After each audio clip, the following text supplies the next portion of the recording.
नमस्कार दोस्तों, मैं रफ़ीक अहमद। न्यूज़ इंडिया के इस लाइव सेशन में आप सब लोगों का स्वागत है। दोस्तों, आप सबको पता है कि सिवान के इस वक्त चुनावी माहौल में बहुत सारी सरगर्मियां देखने को मिल रही हैं। बाज़ार में लगातार चुनाव को लेकर बातें हो रही हैं, बहुत तरह की बातें हो रही हैं। इसी बीच में कुछ नेताओं के बहुत सारे बयानात आ रहे हैं और एक दूसरे के ऊपर लांछन लगाने की एक जो कह सकते हैं यहाँ की रवायत रही है, संस्कृति रही है, उसको फिर से शुरू कर दिया गया है और एक दूसरे के ऊपर कुछ भी बोलते रहने की एक कहानी शुरू हो गई है। तो आपको भी पता है 2019 का लोकसभा चुनाव बहुत ही नज़दीक आ गया। 11 अप्रैल से इलेक्शन शुरू होगा जो कि 7 चरणों में होगा और मैं इस वक्त बात करूंगा बिहार के सिवान जिला की, जहां पर छठे चरण में इलेक्शन होगा। तो इस बीच में दोस्तों बहुत सारी बातें सामने आ रही हैं, देखने को मिल रही हैं और लोग एक दूसरे के ऊपर छीटाकशी, बयानबाजी वगैरह शुरू कर चुके हैं, जिससे ये पता चलता है कि नेता काफ़ी बहुत ही हड़बड़ में है, जल्दी में है, बेचैनी में है। जनता के मुद्दों को ना उठा के जनता के मुद्दों पर बात ना करके एक दूसरे के ऊपर लांछन लगाने वाली बातें, एक दूसरे के लिए गलत भाषाओं का इस्तेमाल करने की कहानी शुरू हो गई है और वो चीज़ देखने को मिल रही है लगातार।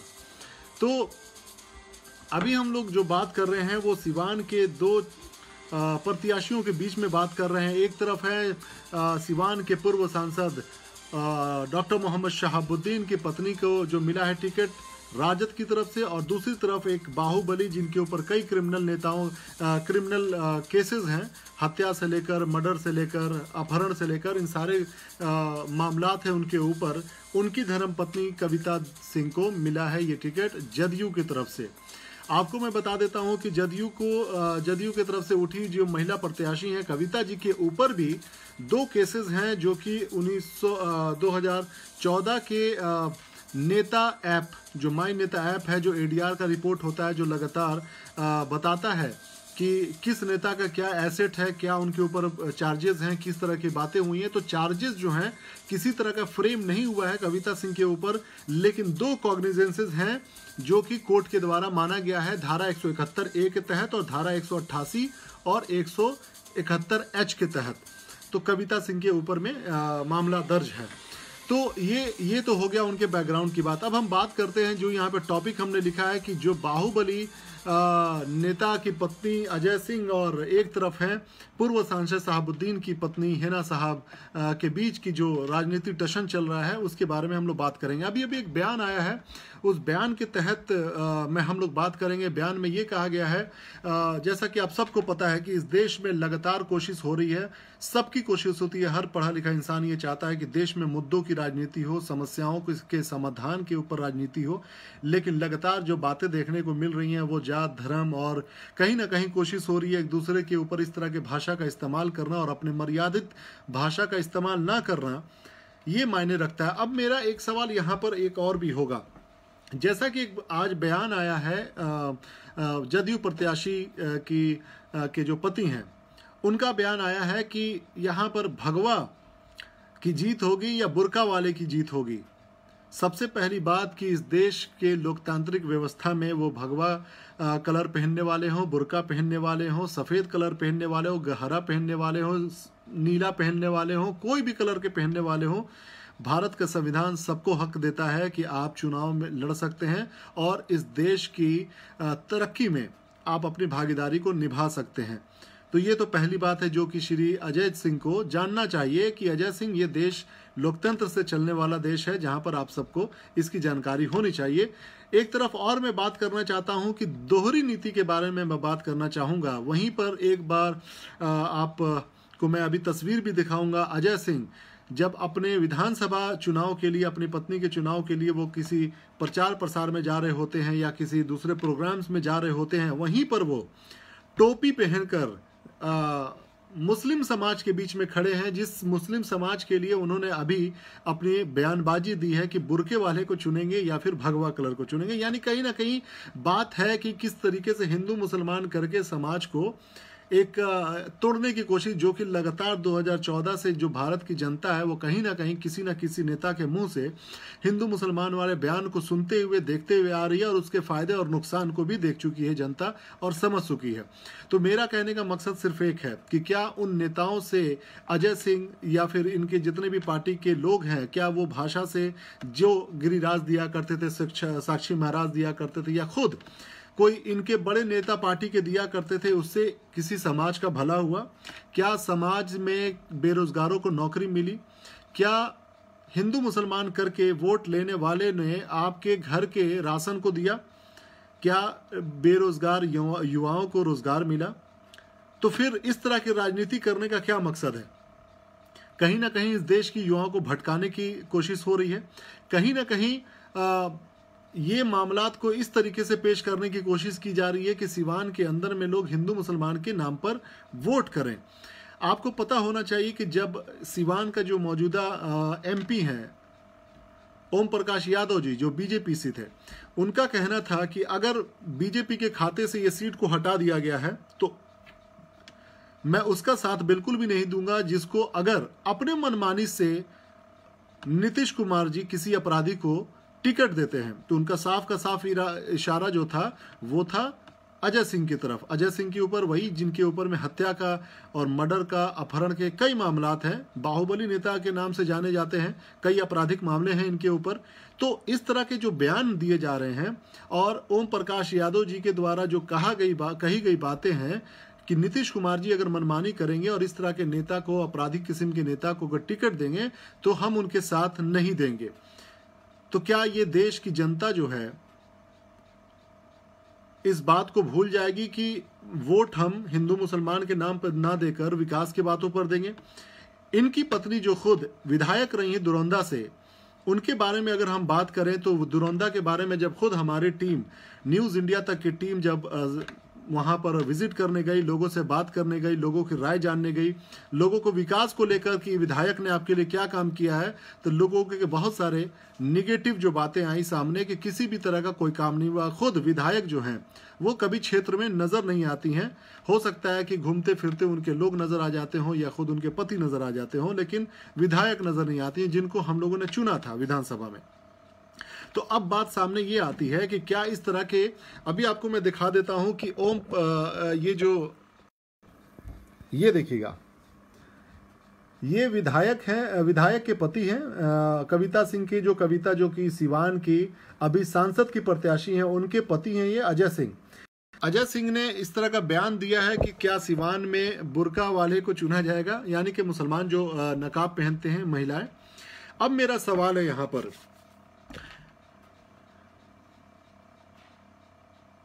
है ना, अब मेरा यहाँ पे ये सवाल है कि क्या महिला सशक्तिकरण की जो बात करते हैं हमारे देश के प्रधानमंत्री, उनके सहायक पार्टी अगर इस तरह की भाषा बोलता है, उनका सहायक पार्टी अगर इस तरह की कोई बातें करता है जिससे ये पता चलता है कि आप महिला की कितनी इज्जत करते हैं, कि आप किसी महिला को, खुद आप महिला प्रत्याशी के पति होकर आप एक महिला के लिए इस तरह के भाषा का इस्तेमाल करते हैं कि वो एक अपराधी की बीवी है, वो एक बाहुबली की बीवी है, वो एक इसकी बीवी, क्या इस तरह के भाषा का इस्तेमाल करना क्या किसी इंसान की भाषा को दिखाता है कि वो इंसान कोई सभ्य समाज का है? ये देश का लोकतंत्र और संविधान जो है वो सबको हक देता है कि वो लड़ाई लड़े, वो इस देश के लिए बेहतरी के लिए इलेक्शन लड़े, लेकिन ये महिला के ऊपर इस तरह की भाषा का इस्तेमाल करना, वो भी एक विधायिका के पति का, ये चीज़ अशोभनीय नज़र आती है। इसके ऊपर भी सिवान की जनता ज़रूर सोचेगी, क्योंकि ये छोटी मोटी बातें नहीं है। आप अगर विकास के काम किए होते, आप अपने विधायक के फंड से कुछ काम करा दिए होते, सड़कें बना दिए होते, तो ज़रूर सिवान की जनता आपकी बातों को सुनती और आप उसके दम पर कि देखो मैंने दुरौंदा के हालात को बदल दिए, मैंने दुरौंदा में कई स्कूल बनवा दिए, कई हॉस्पिटल बनवा दिए, कई कुछ बनवा दिए, उसके बाद अगर आप इस तरह के काम को करते तो मेरे ख्याल से आपको सिवान की जनता खुद ब खुद मौका दे देती। यही सवाल सिवान की जनता जो है वो हिना साहब से भी करती है कि अगर आप बनती हैं सिवान की एमपी सांसद, तो क्या सिवान के जो हालात हैं जैसे कि हॉस्पिटल, सड़कें, स्कूल, इसको मरम्मत करेंगे तो उनके जो पॉजिटिव रवैये हैं, जो लगातार गांव सड़क में घूमने को देखने को मिल रहे हैं, जो लगातार अलग अलग क्षेत्रों में वो जाकर प्रचार प्रसार कर रही हैं, अपने बातों को लेकर लोगों के बीच में उतर रही हैं, और जब बजाबते लोगों को ये आश्वासन दे रही हैं कि जो भी सिवान में जैसे कि इंजीनियरिंग कॉलेज, मेडिकल कॉलेज या फिर जो भी सड़कें बनी हैं वो पूर्व सांसद के द्वारा ही बनवाया गया था, उसको हम लोग कंटिन्यू करेंगे, ये आश्वासन दिया जा रहा है। लेकिन इनके पास से जब पूछा गया कि क्या आप हिंदू मुसलमान इस तरह की कुछ भाषा जो कुछ आपके विरोधी दल के लोग बोल रहे हैं, क्या आप इस तरह की भाषा को आप जानती हैं या आप कुछ कहना चाहेंगी, तो उनका साफ कहना होता है कि इस तरह की जो भाषा बात करने वाले लोग हैं वो कभी विकास नहीं कर सकते, और ये वो लोग हैं जो कहते थे कि सब अब की बार बहुत हुआ महिलाओं पे अत्याचार, अब की बार मोदी जी की सरकार, चूंकि मोदी जी के ये कोलिशन पार्टी के हैं, नीतीश कुमार जी की पार्टी, तो इसका मतलब साफ है कि क्या महिलाओं की बातें जो करते हैं हमारे देश के प्रधानमंत्री, ये इस तरह की बातें करना क्या महिलाओं के अपमान नहीं है, महिलाओं के साथ जाति नहीं है? ये सिवान के इतिहास में पहली बार ऐसा होगा कि कोई सिवान की महिला प्रत्याशी उठी और वो सिवान की सांसद बनी। ये सिवान के इतिहास में पहली बार होगा जिनके ऊपर किसी भी प्रकार का कोई भी चार्जेस नहीं है, कॉग्निजेंसेस नहीं है। लेकिन अगर वहीं पे दूसरी तरफ हम बात करें कि जो कि उसी बाहुबली नेता बाहुबली जो अजय सिंह है, उनकी पत्नी जो है वो विधायिका हैं, वो एमएलए हैं, जिनके ऊपर 2 चार्जेस ऑलरेडी चार्जेस नहीं कॉग्निजेंसेस लिए जा चुके हैं कोर्ट के द्वारा, धारा 171, धारा 188 के तहत। तो ये जो बातें हैं सिवान के जो अहम मुद्दे हैं, वो सिवान के जो अहम मुद्दे हैं वो ये है कि आप किस प्रकार से सिवान की जो समस्याएं हैं उनके ऊपर आप फोकस कर रहे हैं। आप किस प्रकार से सिवान में जो सिवान जिला स्तर हॉस्पिटल नहीं बन सका, उस हॉस्पिटल को आज तक किसी भी प्रकार से डबल फ्लोर तक बनाने की कोशिश नहीं की गई। ये सारी बातें होनी चाहिए, लेकिन लगातार सिवान की बदकिस्मती कहिए, ये सिवान की जनता की दुर्दशा कहिए कि यहाँ पर जब भी बातें होती हैं तो ये बातें कहने की कोशिश की जाती हैं कि यहाँ पर ये हमारे ये मैं इस जाति का हूँ, मैं इस धर्म का हूँ, मैं इस तरह का हूँ, मैं उस तरह का हूँ। ये सब बातें करने से सिवान की जनता को सिर्फ नुकसान होगा। मैं यहाँ पर चाहता हूँ कि एक बात क्लियर हो जाती है कि जब भी कोई प्रत्याशी उठता है तो उसको उठने का मकसद ये होता है कि वो जीतने के बाद आखिर उसने कुछ अपने रोड मैप बनाए होंगे, कुछ अपने प्लान किए होंगे कि हम जीतने के बाद किसी एक खास नाम को लेकर नहीं जीते रहेंगे, जैसा कि पूर्व सांसद या फिर अभी के मौजूदा सांसद बीजेपी के सांसद ओम प्रकाश यादव जी ने किया। कोई नया हॉस्पिटल नहीं, कोई नया कॉलेज नहीं, कोई नया स्कूल नहीं, लेकिन 10 सालों तक लगातार किसी एक पार्टी के नेता का नाम ले लेकर वो चुनाव में अपने आप को भुनाते रहे, ऐसा कि सब लोग जानते हैं। कोई विकास का काम दिखाई नहीं दिया। तो क्या इसी तर्ज पे जो अभी जदयू की जो नेता बनने की कोशिश हो रही, जदयू की नेता जो है विधायक हैं, वो जो सांसद की लड़ाई लड़ेंगे, क्या इसके बारे में बात होगी? इसके बारे में हम लोग बात करेंगे। एक आपको बैकग्राउंड हमने रख दिया, मैं कोशिश करूंगा कि कुछ लोगों को जोड़कर बात करूं। मैं चाहता हूं यहाँ पे अगर कुछ लोग जुड़ना चाहते हैं तो जुड़ जाएं और सिवान के इस इश्यूज के ऊपर में बात करें कि क्या सिवान के जो मुद्दे हैं वो हिंदू, मुसलमान और सिख, ईसाई के ऊपर होंगे। क्या सिवान की जनता इतनी बेवकूफ़ है जो पिछले कई 10 सालों से, 15 सालों से, 20 सालों से लगातार देखती आई है यहाँ की राजनीति को? क्या यहाँ की राजनीति धर्म पे आधारित है? मैंने जहां तक सिवान की जनता को देखा है, परखा है, जाना है, या लोगों के बीच में उतर के जाके जानने की कोशिश करी है, यहाँ के मुद्दे हमेशा जो मूलभूत सुविधाएं हैं उसको लेकर रही हैं। जैसे कि लोगों को भागकर अभी भी हॉस्पिटल जाना पड़ता है अगर, तो वहां से उनको रेफर कर दिया जाता है पटना, गोरखपुर या दिल्ली। इमरजेंसी अगर कुछ हो जाती है तो डॉक्टर नहीं मिलते हैं वहां पर। इमरजेंसी कुछ हो जाती है तो लाइफ सेविंग कोई इंजेक्शंस होते हैं वो नहीं मिलते हैं दुकानों में। बहुत सारी समस्याएं हैं जिसके ऊपर बात करनी है। सिवान के समस्याओं को लेकर, वृद्धा पेंशन को लेकर, महिलाओं के सुरक्षा को लेकर, उस पर बातें नहीं हो रही हैं। और दूसरी सबसे बड़ी बात कि एक भाषा अजय सिंह की इस तरह की नहीं होनी चाहिए कि सिवान की कोई अपराधी की बीवी वो उठ रही है। इस लोकतंत्र में सबका अधिकार है उठने का, और अगर कोई भाषा का इस्तेमाल किसी के लिए करता है तो वो खुद के भी दामन को भी देखना चाहिए कि क्या आप उस चीज से पाक हैं। क्योंकि अजय सिंह के अगर इतिहास को देखा जाए तो उनके ऊपर कई मर्डर के केसेस हैं, अपहरण के केसेस हैं, सब लोग जानते हैं ये बहुत अच्छे तरीके से। तो इस तरह की चीजों की राजनीति करना सिवान की जनता के लिए एक बदकिस्मती की बात है। मुझे लगता है कि सिवान की जनता या खुद पूर्व जो कि अभी यहाँ के अभी फिलहाल वही है, पूर्व तो नहीं कहूँगा, बीजेपी के जो सांसद हैं वो खुद कहें कि अगर किसी तरह के अपराधी छवि के नेता को जदयू टिकट देती है तो उनका किसी भी प्रकार का समर्थन नहीं होगा। तो ये बात सामने आ जाती है। ठीक है, तो मेरा मकसद सिर्फ एक ही है, इस सिवान की जो राजनीति है, क्या उस राजनीति को हम जात धर्म से ऊपर उठ के नहीं देख सकते? उस राजनीति को हम क्या विकास की राजनीति नहीं कर सकते? लगातार सिवान में जो विकास के काम, देखिए मैंने खुद इस बात को विटनेस किया है, देखा है, हम लोगों की रिपोर्टिंग हुई है अपने चैनल के द्वारा, लगातार कोशिश हुई है कि हम लोगों ने वो चीज़ दिखाने की कोशिश करें जो सिवान में है। हमने इंजीनियरिंग कॉलेज के बारे में दिखाया, हमने मेडिकल कॉलेज के बारे में दिखाया, हमने आयुर्वेद कॉलेज के बारे में बताया, हमने यूनानी मेडिकल कॉलेज के बारे में दिखाया, हमने डीएवी के उस हालात के बारे में दिखाया जहां पे लड़कियां उस कॉलेज जाने से डरा करती थी और उसके बाद एक वक्त ऐसा आया कि लड़कियां ही ज़्यादा नज़र आती हैं वहां पर उस कॉलेज में। इस्लामिया कॉलेज के बारे में मैंने बताया आपको। इसके अलावा सिवान में कई ऐसे स्कूल हैं प्राइवेट चल रहे हैं, लेकिन सरकारी एक वक्त था कि स्कूल के वक्त में वहाँ पर बराबर जो भी अटेंडेंस हुआ करते थे बिल्कुल बराबर होते थे, कमी नहीं होती थी। हॉस्पिटल में फीस के मामलात थे जो बहुत सारे लोग उससे खुश हुआ करते थे, लोगों की ये राय है। तो मेरा कहने का मतलब ये है कि इसमें जो समस्याएं हैं उस समस्याओं को लेकर क्या हम लगातार लोगों से ये जानने की कोशिश करेंगे कि आपकी समस्याएं क्या हैं, आपकी समस्याओं का समाधान कैसे निकलेगा। क्या आपके पास कोई रोड मैप है, कोई आपके पास मैनिफेस्टो ऐसा है सिवान को लेकर कि हम लगातार यहाँ पे अच्छी कोशिश करके सिवान को कामयाब करेंगे?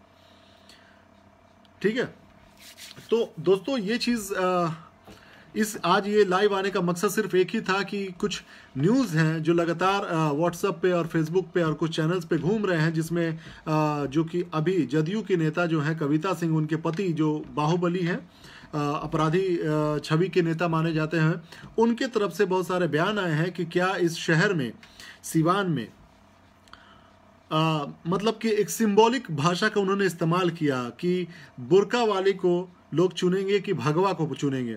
पूरे देश में यही राजनीति करके बीजेपी ने जो चीज़ देखा है और लोगों की जो नाराज़गी झेल रहे हैं वो रिजल्ट बताएगा। नौकरी की बात हुई थी, एक वक्त था कि 2014 के इलेक्शन में इसी प्रकार से भगवाधारी और न जाने किस किस तरह के भाषा का इस्तेमाल किया गया था। इसी सिवान में मोदी जी आकर बहुत सारे गलत शब्दों का इस्तेमाल कर गए थे, जैसे कि अगर यहाँ से जो बंदा 15 साल से जेल में है फिर भी उसके नाम का इस्तेमाल किया जा रहा है मोदी जी के द्वारा कि वो बंदा अगर जीत जाता है तो कहाँ पे पटाखे फूटेंगे? दूसरे देश में पटाखे फूटेंगे। और पता ये चलता है कि खुद मुंह के बल खाते हैं जब इस तरह की भाषा का इस्तेमाल करते हैं और लोगों के सामने जाते हैं, रोजगार के मैटर को लेकर, किसान के मामलात को लेकर, महिला सुरक्षा को लेकर, बलात्कार के मैटर को लेकर तो जाते हैं तो मोदी जी खुद मुंह की खाते हैं। इस तरह की भाषा का इस्तेमाल नहीं करना चाहिए। कोई भी राजनेता जो देश का नेता है, बड़ा नेता है, उसका मकसद होता है कि सभी जनता को मिलाकर चले, सबको एक साथ लेकर चले। तो आज 2019 का इलेक्शन है और सब लोग देख रहे हैं, देश का रुख पता चल रहा है, देश की जनता की भावना समझ में आ रही है कि नहीं, बहुत हुआ मंदिर के नाम, मस्जिद के नाम, हिंदू मुसलमान के नाम पर राजनीति। सामने आ गई सारी सच्चाई। किसी ने रोजगार नहीं दिया 2 करोड़, किसी ने इंडस्ट्री नहीं बनाए, किसी ने यहाँ पर सिवान में आपको जानकर ताज्जुब होगा कि 3 शुगर फैक्ट्री मिल थी यहाँ पर, एक सूता फैक्ट्री मिल थी यहाँ पर, कोई भी दोबारा से चालू नहीं हुआ। उल्टे जो यहाँ पर ऑलरेडी था, एक पचरुखी का सबसे बड़ा वहाँ पर शुगर फैक्ट्री मिल था, जो ज़मीन थी कौड़ियों के भाव में बिक गई। बैंकरप्सी का मामला सामने आया, नीलाम हो गई वो जगह, और उसके बाद से जो वहाँ पर एक एक ईंट थे वो ईंट को लूट के लेकर चले गए। तो क्या जब यहाँ पर बीजेपी और जदयू की सरकार है तो क्या इनकी ये जिम्मेदारी नहीं बनती थी कि सिवान के नौजवानों के लिए रोजगार का अवसर पैदा किया जा सके? क्या इनकी ये जिम्मेदारी नहीं थी कि रोजगार को पैदा करके सिवान के नौजवानों को एक अच्छा मौका दिया जाए कि वो कुछ बेहतर कर सके, कुछ अच्छा कर सके और देश के लिए अपने योगदान को निभा सके, खुद इस जिले से बाहर निकल के ना जाना पड़े उनको? तो मेरा मकसद यही है कहने का कि यहाँ पर जो भी राजनीति हो रही है देश के अंदर में, उस राजनीति में भाषा को संयमित रखना है और वैसे लोगों को मौका नहीं देना है जो आपको वो दिखाने की कोशिश कर रहे हैं कि भय की राजनीति, डर की राजनीति, ऐसा कुछ भी नहीं है। देश बदल चुका है दोस्तों। एक महिला को मौका मिला है, चाहे वो हिना साहब हो चाहे वो कविता हो, लेकिन दोनों तरफ को अगर तुलनात्मक तरीके से देखा जाए तो एक 15 साल से अपने सजा काट रहे हैं किसी भी तरीके से, जो भी कोर्ट ने उनको सजा दिया, और दूसरे साहब हैं अजय सिंह की अगर हम बात करें तो उनके ऊपर भी कई आपराधिक मामले हैं, हत्या से लेकर अपहरण से मैटर को लेकर। उनकी पत्नी खुद विधायक हैं।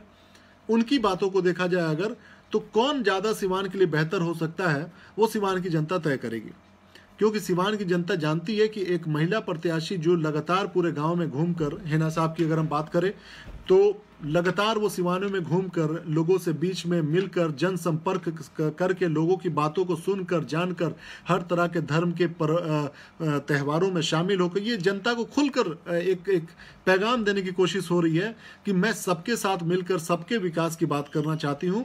जो विकास रुक गई है सिवान में, क्योंकि लगातार उनके कुछ बयान आ रहे हैं, देखने को मिल रहे हैं, लोगों की जो राय देखने को मिल रही है। हाँ, ये ज़रूर है कि कुछ लोगों की बात ये माननी है, कहते हैं लोग कि कहीं सिवान में अगर आरजेडी की सीट निकल जाती है और तो यहाँ पे कुछ ऐसे लोग हैं जो यहाँ पर हंगामा मचाएंगे, लड़ाई झगड़ा करेंगे, है ना, थोड़ा सा गुंडागर्दी की बातें आने लग जाती हैं, लोगों के मन में शंका है।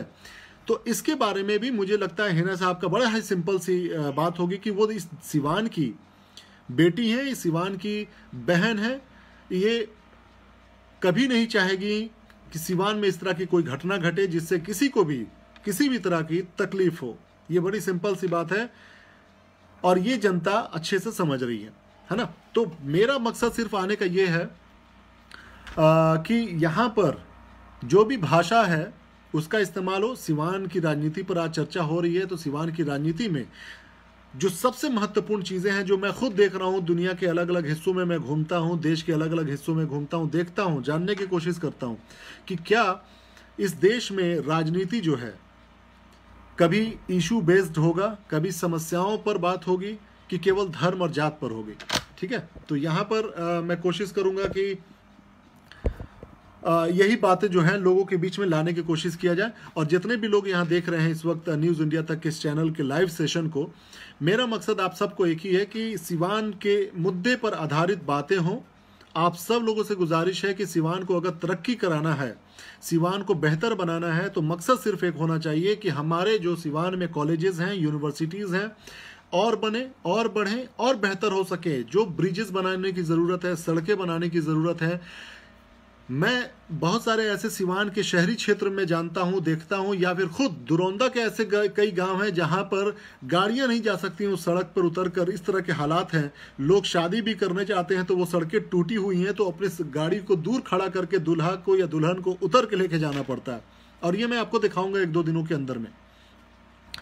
तो ऐसे जो मामलात हैं, ऐसे जो इश्यूज हैं सिवान के अंदर में, ये महत्वपूर्ण है जो हमें बताने हैं, दिखाने हैं समाज में, और इसके ऊपर हमारी बातें होनी चाहिए। क्योंकि आप हिंदू, मुसलमान, भगवा और न जाने किस किस तरह की बातें जो बयान दे रहे हैं, ओम प्रकाश जी के सहयोगी पार्टी जदयू की जो प्रत्याशी हैं, उनके पति अजय सिंह, ये भाषा का इस्तेमाल करके ये साफ संदेश देना चाहते हैं कि जिस प्रकार से नीतीश जी ये कहते हैं कि हम सबको मिलाकर चलने की बात करते हैं, उसी प्रकार से ये हिंदू मुसलमान करके ये बताने की कोशिश करते हैं कि सिवान में हम हिंदू मुसलमान की राजनीति करेंगे। जबकि खुद अजय सिंह कई जगह टोपी पहनकर जाके बैठे हुए समाज में जाके दिखाई देते हैं, मुस्लिम समाज में जाके बैठे हुए दिखाई देते हैं। तो कहीं ना कहीं ये दोहरी मानसिकता और दोहरी भाषा का जो इस्तेमाल हो रहा है सिवान के नौजवानों को बरगलाने के लिए, ये चीज़ नहीं होना चाहिए।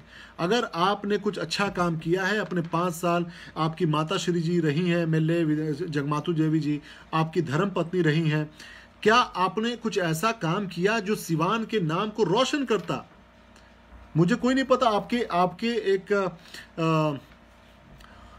एक मामला था जिसमें आपको अध्यक्ष बना दिया गया था। वो साहित्य से जुड़ी हुई मामला था, साहित्य से जुड़े हुए मामलात का मामला आया था, जिसमें इनको अध्यक्ष बना दिया गया था। और लोगों को बड़ी ये बात अजीब अखरी थी कि आज तक इस साहित्य विभाग के जो अध्यक्ष रहे हैं, वो उनका बैकग्राउंड जो रहा है काफ़ी अच्छा रहा है, पढ़ा लिखा रहा है, लेकिन इनका बन जाना खुद में एक विवादित मामला था।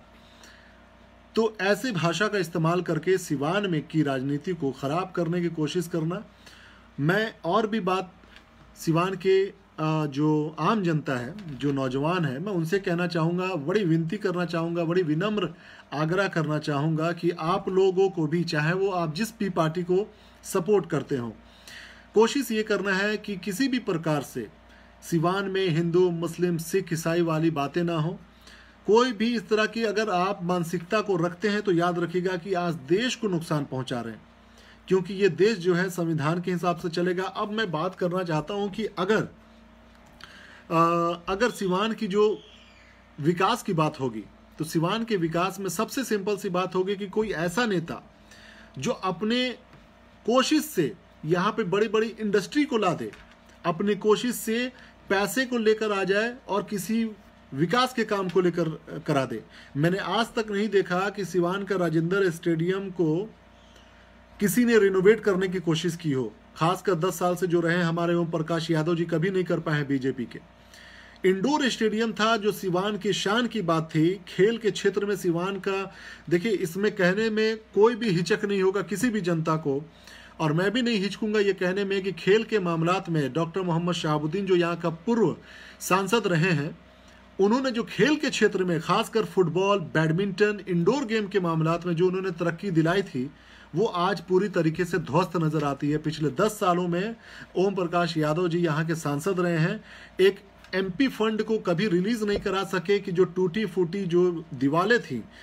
मैं जिस दिन सिवान में आकर रिपोर्टिंग कर रहा था, सबसे पहला मेरा चीज़ था कि जो सिवान में नौजवानों के अंदर में सबसे ज़्यादा जो स्फूर्ति लाता है, जो आपके अंदर जोश लाता है, जिसकी वजह से आप पूरी दुनिया में पूरे देश को रिप्रेजेंट कर सकते हैं, वो है खेल कूद।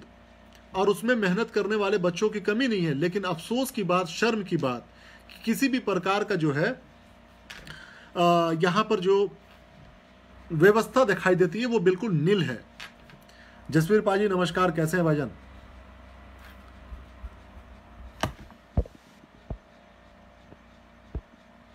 ठीक है, तो मेरा मकसद सिर्फ एक है दोस्तों, कहने का कि यहाँ पर जिस भी प्रकार की अगर राजनीति होनी है तो वो विकास की राजनीति होनी चाहिए।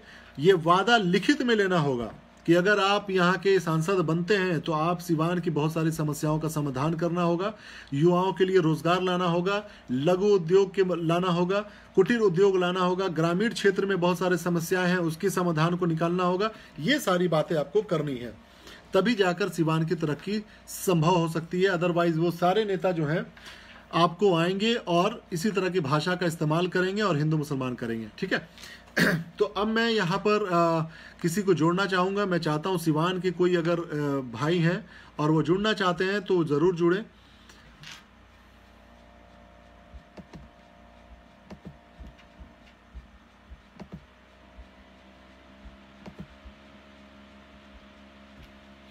अगर सिवान के कोई हैं जो जुड़ना चाहते हैं तो जुड़े और अपनी बात को रखिए, और आप क्या चाहते हैं कि सिवान की जनता को क्या चाहिए, इस तरह के बातों पर बात होनी चाहिए। ठीक है, बिल्कुल बिल्कुल अरमान भाई, कि यहाँ पर जो भाषा का इस्तेमाल किया गया इसके साफ पता चलता है कि आप महिला की बेइज्जती कर रहे हैं।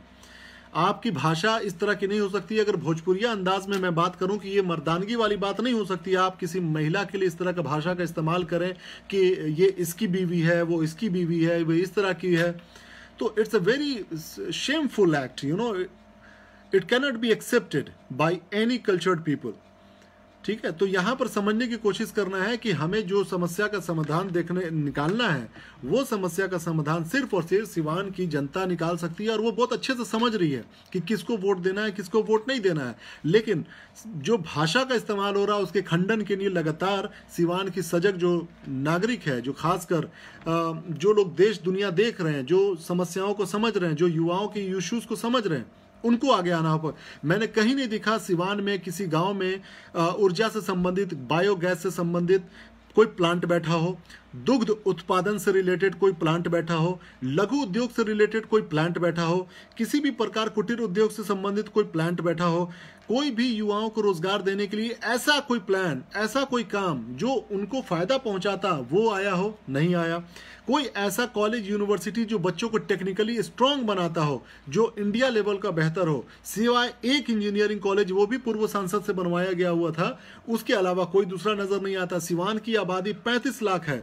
35 लाख की आबादी में लगभग 23 लाख लोग वोट देते हैं, वोट देने वाले लोग हैं जिनका नाम है, उसमें से सिर्फ पड़ता है वोट कितना, 9 लाख 10 लाख वोट पड़ता है। तो कैसे समस्या का समाधान निकलेगा? मैं ये भी आज आप लोगों से विनती करना चाहता हूँ, रिक्वेस्ट करना चाहता हूँ कि अगर आप लोग जो अगर सिवान में आप हैं और वोट नहीं देते हैं तो ये भी एक तरह की दगाबाजी होगी सिवान की समस्याओं के साथ। सिवान के विकास को आप नज़रअंदाज अगर करते हैं, आपको वोट देना है। वोट आपके सबसे पहले संवैधानिक आपका अधिकार है जो आपको दिया गया है। मैं चाहता हूं कि आप सब लोग आज यहां पर एक वादा करें कि वोट आप सब लोग देंगे। जिसको भी देंगे सोच समझ के दीजिए। आपका वोट 5 साल में एक बार देते हैं, पूरी जिंदगी में अगर आप 20 साल के बाद से वोट देते हैं और 60 साल की जिंदगी जीते हैं तो सिर्फ 8 बार आपको वोट देने का मौका मिलता है। उसमें से भी अगर कहीं कमाने के लिए आप बाहर चले गए या अपने क्षेत्र से बाहर चले गए तो आपको 3 या 4 ही बार मौका मिलता है। ठीक है, तो यहां पर कोशिश ये कीजिए। ओके, मैं यहाँ पर ऐड कर रहा हूँ मृगेंद्र प्रताप सिंह भाई को।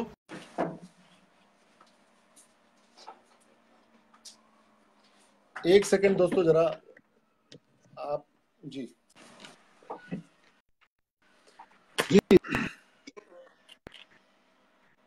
नमस्कार भाई, कैसे हैं?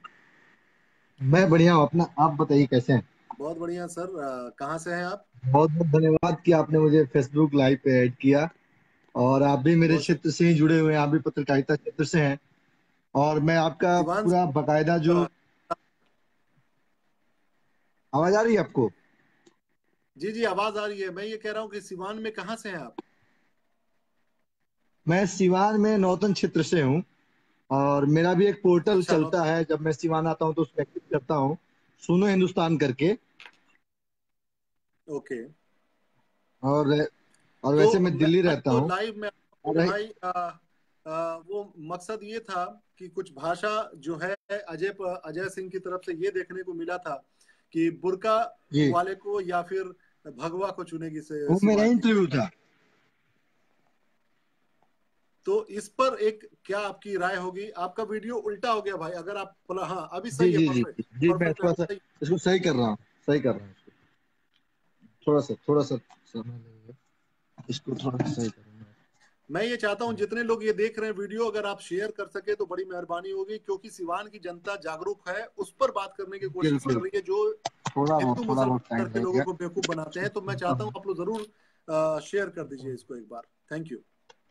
हाँ, आप जो ये आपने बोला है कि खास, सही है, एकदम परफेक्ट है वीडियो, बस ऐसे ही रहने दीजिए। हाँ, जो आपने कहा कि खास करके भाषा को लेकर के मर्यादित होना चाहिए।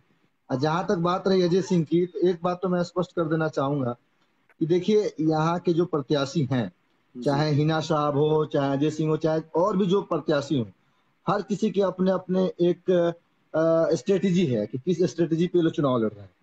इस बात को समझिएगा। हमारा जो सिवान है, चाहे पिछले लोकसभा चुनाव की अगर हम बात करें, तो उसमें किस स्ट्रेटेजी को अपनाया गया उस समय के प्रत्याशियों के द्वारा। और ये सभी को ज्ञात है कि अजय सिंह का जो लिबास है, जो खास करके अभी भी चल रहा था, कुछ देर पहले मैं रोमाना खान का न्यूज पैकेज देखा, उसमें रोमाना खान ने कहा कि सिवान में एक हिंदू नेता के तौर पर अजय सिंह अपने को टारगेट करते हैं, और इसे बिल्कुल इनकार नहीं किया जा सकता है। रही बात बुर्के की, लगी रही बात भगवाधारी की, तो जो भी खास करके जो जिस समुदाय से आता है और खुद को कहता है कि मैं हिंदूवादी नेता हूँ, कोई कहता है कि मैं इस वर्ग का नेता हूँ, तो वो कहीं ना कहीं उसको दर्शाने की भी कोशिश करता है, ताकि उसका जो एक वोट बैंक है, चाहे वो किसी भी जाति, किसी भी धर्म और किसी भी पंथ का हो, लेकिन आप एक तो बात वो बताइए, उसके साथ जुड़ी रहे। बिल्कुल सही है, लेकिन मान लेकिन के अगर अगर एक वोटर की बात करें और तो पूरे जनता की बात करें, तो कहीं ना कहीं ठगी महसूस होती मेरा है, बिल्कुल एग्जैक्टली और मेरा यही, मर्यादित होना चाहिए। चूंकि आप भी एक नौजवान है और सिवान के सारे मुद्दों पर नजर रखते हैं, जैसा कि आप बताएं, आपका भी कुछ जी कवर करते रहते हैं, तो क्या आपको नहीं लगता as a youth of Siwan कि आपकी जो अहम जी, मुद्दे हैं वो हैं आपके हॉस्पिटल के मुद्दे, वो है आपके आपके लिए नौकरी के मुद्दे, वो है आपके लिए सुरक्षा के मुद्दे, वो है आपकी महिलाओं की इज्जत के मुद्दे, बिल्कुल ये सब बिल्कुल मुद्दे बिल्कुल हैं या फिर स्वाभाविक सी कुछ और बात। है? बिल्कुल स्वाभाविक सी बात। देखिए, मैं आपको बताना चाहूंगा, जो आपने इंटरव्यू देखा है जिसमें उन्होंने कहा है कि बुर्के वाली का शब्द का इस्तेमाल किया है, वो इंटरव्यू मैंने ही लिया है। ये मैं आपको बता दूं, इंटरव्यू मैंने ही लिया है। ओके। दूसरी बात रही कि समय की अवधि कम थी, वो 4 मिनट की अवधि थी, और मैंने पहला सवाल यही किया था कि अगर आप लोग सांसद बन जाते हैं तो आप लोगों ने क्या खाका तैयार किया है कि एक सांसद के तौर पर आप इस जिले को क्या कुछ देना चाहेंगे, कौन से ऐसे जो है सुविधाएं सुनिश्चित करना चाहेंगे यहाँ के लोगों के लिए। अब इसमें क्या है कि उनका एक वक्तव्य आ जाता है, उसके बाद मैं अगले सवाल पर चला जाता हूँ। अब बात होता क्या, बहुत लोग कहते हैं कि इस पत्रकार की पत्रकारिता को देखिए, एक समय अवधि होती है तो उसमें उस बातों को लेकर के हम सवाल करते हैं। अब ऐसा नहीं कि हम जाकर के वहां पलटमार भाषा इस्तेमाल नहीं नहीं करें कि नहीं नहीं आप ये नहीं, बताइए, ये करिए, चाहे यहाँ कोई पर भी। बिल्कुल भी सवाल करने वालों पे तो सवाल होना ही नहीं चाहिए। जवाब देने वाला जो इंसान है वो उसकी मानसिकता के बारे में हाँ, आप लाने की कोशिश कर। वही वही मैं कह रहा हूँ। बिल्कुल। वही वही तो देखिए, आपने समय मैं आपने भी मानता कोशिश हूँ, मैंने करी कि बहुत लोगों से मान कहा की कि जनता समय की अवधि के कम थी। प्रत्याशी की बात को सामने रख के ला कर रख सके, ये आपकी कोशिश थी। और ये भाषा से जी जी। उनकी कोशिश सामने नजर आ गई कि वो किस प्रकार से एक हिंदू और मुसलमान करके एक अपने आप को रिप्रेजेंट करने की कोशिश कर रहे हैं, जबकि आपको भी पता है कि आपको भी रोजगार की उतनी ही जरूरत है जितने की मुसलमान लड़के की जरूरत है या फिर हिंदू लड़के की बिल्कुल जरूरत बिल्कुल, देखिए है। देखिए, रोजगार की बात आ जाए चाहे विकास की बात आ जाए, एक बात बताइए, ओम प्रकाश यादव का टिकट कटा, क्यों जी कटा? इस सीट को क्यों जो है जदयू के पाले में भेज दिया गया, क्यों भेज दिया गया? इसके पीछे का वजह आप जानेंगे तो यही पाएंगे कि विकास के मुद्दों पर ओम प्रकाश यादव का उस तरीके से कार्य नहीं रहा, जिसकी वजह से पार्टी आलाकमान को लगा कि यह सीट जो है हम लोग हार सकते हैं, जिसकी वजह से जो है जदयू के पाले में डाल दिया गया। अब सवाल यह है कि जब जदयू के पाले में डाला गया है तो क्या आने वाले दिनों में राजनीति जो है विकास के मुद्दे पर होगी कि अन्य मुद्दे पर होगी, जिन मुद्दों पर पिछली बार जो चुनाव होते आए? बिल्कुल। अच्छा, एक चीज और मैं जानना चाहूंगा आपसे कि हाँ ये जो अभी जो नेता जिनके बयान के बारे में हम लोग बात कर रहे हैं, इनकी पत्नी जो है वो खुद से पिछले विधायक रही हैं। तो क्या जी। आपने इनके इनके क्षेत्र के कार्यों को जानने की कोशिश करी कि एक विधायक होने के नाते इनके क्षेत्र में क्या ऐसे काम हुए हैं जिससे कि ये अपने जी आप को ये इस तरीके से ये प्रोजेक्ट कर सके कि भैया हमने अपने क्षेत्र में देखो कितने बड़े काम कर दिए हैं, तो सिवान में हम इससे बेहतर करने की कोशिश करेंगे। क्या आपने ये जानने की कोशिश देखिए करी? देखिए, मैं बता रहा हूँ, आप जाएंगे देखेंगे, मैं बहुत दिन पहले, यानी जी मुझे लगता है कि आज से 1 साल पहले कविता सिंह का भी मैंने इंटरव्यू लिया है, और अजय सिंह, तो उसमें इन्होंने कहा, अजय सिंह ने भी कहा था कि एक आज्ञाकारी पुत्र के तौर पर मैं अपने क्षेत्र की जनता का सेवा करता हूं। अब देखिए, होता क्या है ना, आप अगर देखेंगे जो बड़े बड़े लीडर्स हैं, चाहे आप नरेंद्र मोदी की बात करें, चाहे आप कलराज मिश्र की बात करें, चाहे आप मुरली मनोहर जोशी की बात करें, चाहे आप कांग्रेस में चले जाएंगे मल्लिकार्जुन खड़गे की बात करें, इनके क्षेत्र में जाए, चाहे आप राहुल गांधी के बारे में बात करें, तो इनके क्षेत्र में भी जाएंगे तो आप ऐसा नहीं पाएंगे कि बहुत बड़ा इन्होंने रोल मॉडल जो है सेट कर दिया है कि इन सारी चीजों को देख करके अन्य जगह, अन्य जिलों में, अन्य लोकसभा क्षेत्रों में जाकर के लोगों को करना चाहिए था, जो कि कर सकते हैं। मैं जो बिल्कुल। आपको समझाने की कोशिश कर रहा हूँ, अब होता क्या है कि अजय सिंह ने जब ये कहा कि मैं एक आज्ञाकारी पुत्र के तौर पर अपने क्षेत्र की जनता का सेवा करता हूं, अब इसके आगे का सवाल ये होगा कि आपने विकास क्या क्या किया है। तो सवाल तो ये होगा कि नहीं नहीं, देखिए, विकास तो हुआ है, हर जगह जो है हमने विकास किया है। अब मैं ये काम नहीं कर पाया कि मैं उनके क्षेत्र में नहीं गया, और जो है किस गांव में कितना स्कूल है, किस गांव में रोड की स्थिति क्या है, हाँ, उसके बाद विधायक के निधि से उन्होंने कितना सहयोग किया है अपने क्षेत्र को। लेकिन स्वाभाविक सी बात है कि जब वो 15 साल से लगातार विधायक हैं, मतलब उनके परिवार के लोग, कभी जगमातो देवी रही तो कभी जो है उनकी पत्नी रही, तो कुछ ना कुछ तो कारण है कि वहां के लोग जो है सबसे ज्यादा उन्हीं को चुनना पसंद कर रहे हैं, इस बात को समझिएगा। अब क्या होता है कि अगर हम विकास के मुद्दों पर हम बात करते हैं, और यही बिहार, हम लोगों का जो बिहार है, यहाँ पर केवल सिवान की बात नहीं हो रही, केवल दुरौदा की बात नहीं हो रही, आप पूरे बिहार को देखिएगा तो बिहार की स्थिति क्या है। मैंने खुद महसूस किया है कि बिहार से निकल करके जो बच्चे दिल्ली जाते हैं, अन्य प्रदेशों में जाते हैं, तो बिहारी शब्द को केवल बिहारी रियलाइज नहीं किया जाता है। बिहारी शब्द एक टोन है, एक गाली है। आपने अगर कुछ गलती करते, लोग कहते हैं कि बिहारी है क्या, तो बिहारी मतलब बिहार से नहीं, मतलब तुम गंदे हो, तुम गलत हो। तो इसको अगर आप देखिएगा तो एक इसको किसने सेट किया है? बिल्कुल। रही बात की इसको अगर सेट करने वाले जो पार्टियां रही हैं, जो नेता रहे, मैं किसी एक पर उंगली नहीं कर रहा हूँ, हम्म, मैं उस पर उंगली नहीं उठा रहा हूँ। हम्म। तो उनको जो जिताने के लिए, उनके अच्छा, साथ लड़ने के लिए, तो लोग अक्सर कहते हैं ना। अच्छा, ये मृगेंद्र भाई, समय कम है और हाँ दो तीन भाई और जुड़ना चाहते हैं, मैं चाहूंगा आपका कम जी समय लूं। मैं एक चीज जानना जी चाहता हूँ मृगेंद्र भाई कि आप भी सिवान आते जाते रहते हैं, एक बात देखिएगा जी कि एक हम लोग अक्सर एक पढ़े लिखे इंसान जो होते हैं वो बेंच मार्क की बात करते हैं। एग्जाम्पल के तौर पे कि मेरा घर मान लीजिए कि 2 रूम का है और इस पे पेंट वगैरह करा जी के मैंने खूबसूरत बना रखा है, तो मेरी ये कोशिश होगी कि जो जी आगे का काम हो उस पे 2 तल्ला बने, उस पे 2 घर और जुड़े, 2 रूम और जी जुड़े। आप देखो सिवान जी में बहुत सारे ऐसे चीज हैं, जैसे कि आप भी इनकार नहीं करेंगे, जैसे कि इंजीनियरिंग कॉलेज है, मेडिकल कॉलेजेस हैं, जी ये जिसके भी बनवाए हुए हो, मैं ये नहीं कहता कि मैं उसकी तारीफ की बात कर रहा हूँ। आप भी जानते हैं कि ये पूर्व सांसद डॉक्टर मोहम्मद शहाबुद्दीन के बनवाए हुए हैं। तो क्या इसके आगे की और बेंचमार्क को जी बेहतर बनाने की जिम्मेदारी यहाँ के सांसद की नहीं थी? या फिर मान लीजिए कि दुरौंदा बाकी के बिल्कुल विधानसभा बिल्कुल क्षेत्र होना से चाहिए। देखिए बेहतर नहीं मैं होना आप चाहिए था? जी जी जी बिल्कुल होना चाहिए। देखिए अगर विकास पे सवाल होता है तो विकास पे सवाल करने के बाद एक जो अगर आप महत्वाकांक्षा रखे हैं, आपकी अगर स्ट्रेटेजी है, आपने ऐसा प्लान किया है, खाका तैयार किया है कि नहीं हम जब सांसद बनेंगे तो जो है हम ये बेंचमार्क सेट करेंगे, या इंफ्रास्ट्रक्चर की बात आती है तो हम ये इंफ्रास्ट्रक्चर जो है तो सुनिश्चित करेंगे। अब ये आपके अंदर अभी बैक ऑफ द माइंड होना अभी चाहिए। आपके सवालों का खुद जवाब मिल गया मृगेंद्र भाई। मैं यही कहना चाह रहा था कि देखिएगा, आपने जैसा कि जस्टिफाई करने की कोशिश किया था कि अगर कोई नेता इस तरह का बयान देता है तो वो कहीं ना कहीं कोशिश करता है कि उस तरह के वोट बैंक को अपनी तरफ खींचने की कोशिश करे, जैसे कि अजय सिंह हिंदुत्व की बातें करके वो दिखाना चाहते हैं कि मैं हिंदू का नेता हूं। लेकिन यही चीज 2014 के वक्त भी हुआ था मृगेंद्र भाई। बहुत सारे ऐसे नेता थे जो अपने आप को हिंदूवादी बताकर रोजगार देने की बात, काला धन लाने की बात, न जाने क्या क्या बातें हुई देखिए थी, देखिए लेकिन सच्चाई आप भी मैं जानते बता हैं रहा हूँ, कुछ देखिए नहीं हुआ। इस पर मैं यही तो कहना क्या ये चाहूंगा। फिर से आप ठगने वाली किसको कोई चीज चुने? नहीं है? मैं यही नहीं समझ पा रहा हूँ भाई साहब कि आप ये जी बताइए चुने किसको? ठगते तो सब हैं, कौन नहीं ठगता नहीं है? नहीं, इसके पीछे एग्जैक्टली भी जो तो लोग थे। अब एक बात बताइए, एक बार ठग जाना मान लेते हैं कि हम लोगों की गलती है, लेकिन उसी भाषा पे दोबारा ठग लिए जाना ये सबसे बड़ी हाँ गधापन होगी, है ना? हाँ वो तो मानते है। हैं इस बात नहीं को? फिर चुने किसको? फिर चुने किसको? वो सिवान में उससे चुनने भी ठगेगा, इससे भी के ठगेगा। आपको भी पता है मृगेंद्र भाई, मैंने एक बार ओम प्रकाश यादव जी का इंटरव्यू लिया था, जिसमें उन्होंने कहा था कि देखिए हाँ, मैंने 2-3 कॉन्ट्रैक्टर को बुलाने की कोशिश करी लेकिन वो लोग आए नहीं। देखिए ये कितने अच्छा शर्म की बात है कि एक सांसद अपने मुंह से ये कह रहा है कि मेरे पास पैसा था लेकिन कोई कॉन्ट्रैक्टर मेरे पास आके काम करना नहीं चाह रहा था। अब आप एक बात बताओ, क्या अ- इस जगह पे ऐसे ऐसे सिचुएशन में आपको किस तरह की नेता की जरूरत है जो सेंटर तक इतना पावर रखता हो, जो कम से कम राज्य सरकार तक इतना पावर रखता हो कि अगर वो चाह दे तो 10 कॉन्ट्रैक्टर को लाके खड़ा कर दे और बोले कि तुम ये काम करवा दो, स्कूल बनवा दो, सड़कें बनवा दो, रंगाई करवा दो, राजेंद्र स्टेडियम की, इंडोर स्टेडियम को ठीक करवा दो। क्या इस तरह के नेता की जरूरत नहीं पड़ती है? और ये चीज जो देखिए किया है वही करा सकता है। देखिए मैं बता रहा हूँ। देखिए परिस्थितियां केवल विकास की नहीं होती है, नेता करता है इस बात को समझिएगा। आप पत्रकार हैं, इस बात को समझने की कोशिश करिए कि बहुत सारे जगहों पे आप देखेंगे कि विकास कर दिया गया है, विकास और जगहों से ज्यादा है, फिर वहां का कैंडिडेट हार जाता है। क्यों हार जाता है? ये कभी आपने देखा है कि नहीं देखा है? इस बात को आपने देखा है कि नहीं? कभी कभी कहीं कहीं ऐसा भी जगह आता है, एक जगह नहीं बहुत जगह, चाहे लोग वहाँ का स्थानीय जो प्रतिनिधि होता है वो बहुत बेहतर काम करता है, लेकिन वो चुनाव हार जाता है।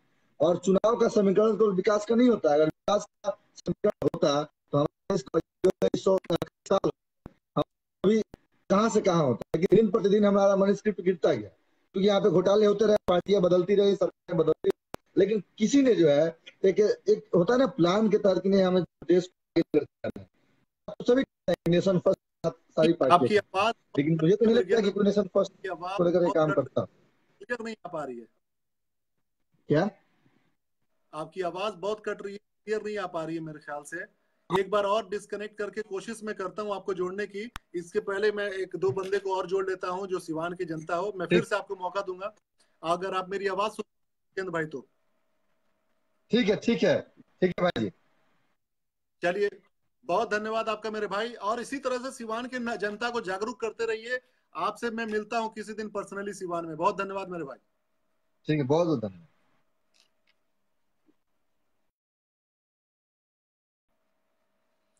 ओके, तो सिवान की एक युवा थे जिनका जो ये भी काम करते हैं सिवान के इश्यूज को उठाने के लिए, समस्याओं को उठाने के लिए, और नेताओं के इंटरव्यू लेकर उनसे जानने की कोशिश करते हैं मृगेंद्र भाई।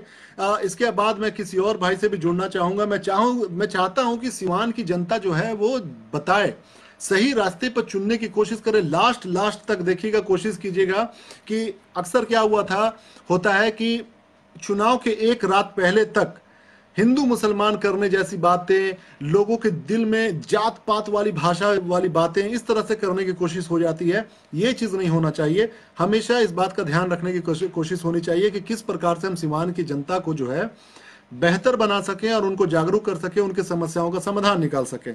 ठीक है। और दूसरी बात, एक सीवान के इतिहास का ये पहला होगा विधायक। तो हम लोगों ने देख लिया, कविता जी ऑलरेडी एक विधायिका रही हैं। अगर सांसद की अगर हम बात करें, तो अगर कोई महिला बनती है सांसद, तो सिवान के इतिहास में पहली बार ऐसा होगा कि कोई महिला सांसद बनती है अपने दम पर।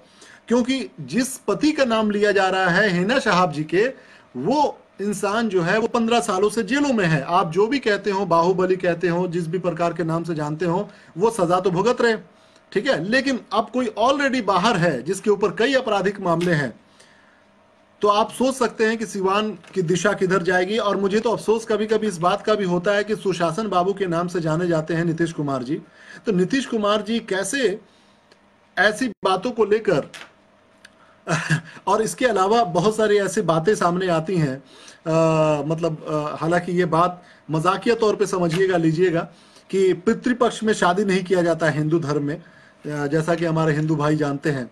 तो कुर्सी की बातें ऐसी होती हैं कि कुर्सी के लालच के आगे देखिएगा दोस्तों, कोई धर्म, कोई जात, कोई मायने नहीं रखता है किसी भी नेता के लिए। लेकिन वोट के लिए वो हिंदू मुसलमान जरूर कर जाते हैं। क्योंकि जो शादी हुई थी, हालांकि ये बहुत पर्सनल चीज है उसकी, मैं इसको बिल्कुल आप लोग एक इंफॉर्मेशन के तौर पे लीजिएगा, कि इंफॉर्मेशन एक जानकारी के तौर पे, कि उनकी पितृपक्ष में शादी हुई थी। क्योंकि ये नीतीश कुमार जी का आगे आदेश था, ऐसा कई रिपोर्टरों के द्वारा कहा जाता है उनके, कि उन्होंने कहा था शादी कर लो तो तुम्हें एक टिकट मिल जाएगा। तो पितृपक्ष में शादी किया गया था। तो ये भी एक बहुत बड़ी बात है जो कि समझने की है ना।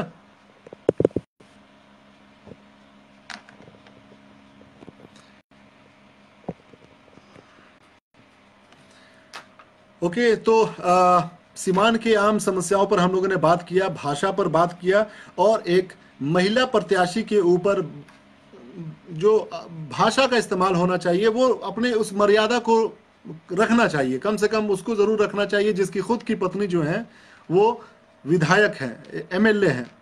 तो यहां पर जो है समझने की कोशिश करनी चाहिए, है ना।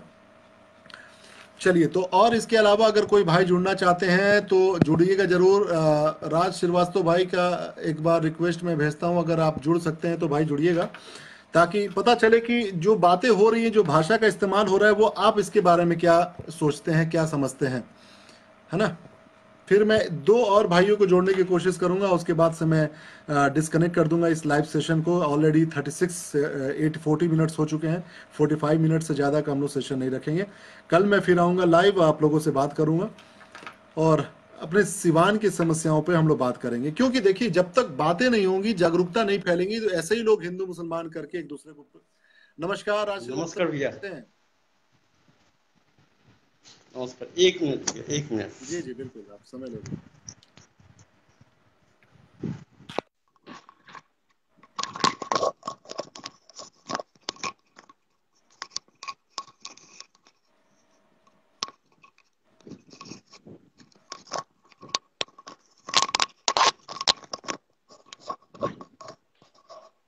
जी बोलिए भैया।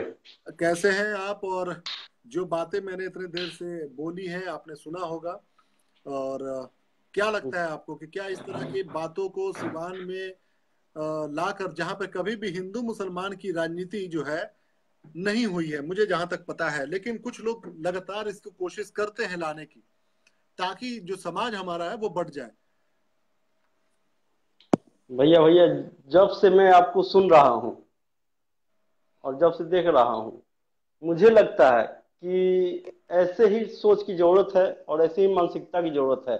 और आप बार बार रिक्वेस्ट कर रहे थे कि सिवान के युवा यदि जुड़ना चाहते हैं, बात करना चाहते हैं, अपनी बात रखना चाहते हैं, तो भैया पटना साहिब में भी, बिहार पटना साहिब क्षेत्र में, यानी कि पटना जिला में आज जैसे पत्रकार की जरूरत है।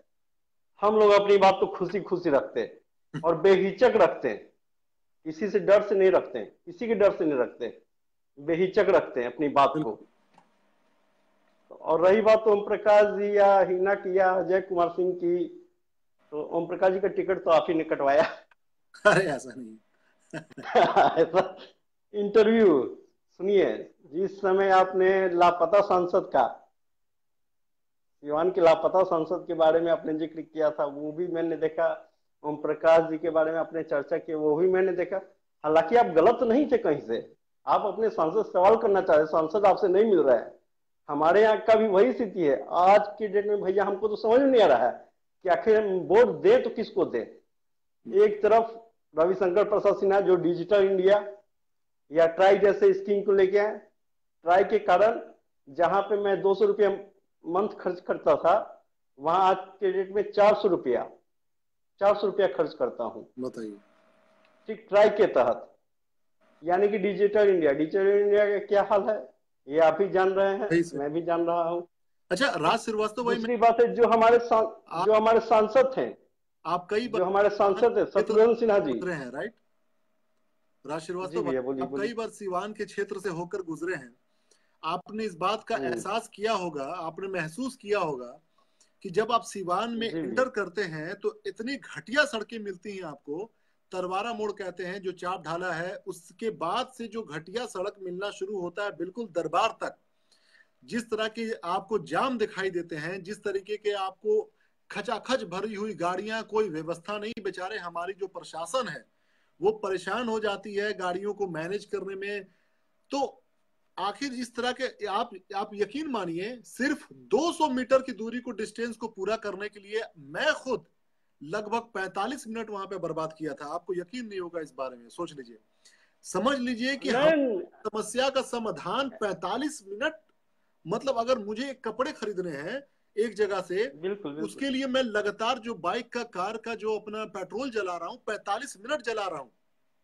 आपने एनर्जी बर्बाद कर रहे हैं, बिल्कुल इन्वायरमेंट में पोल्यूशन बढ़ा रहे हैं।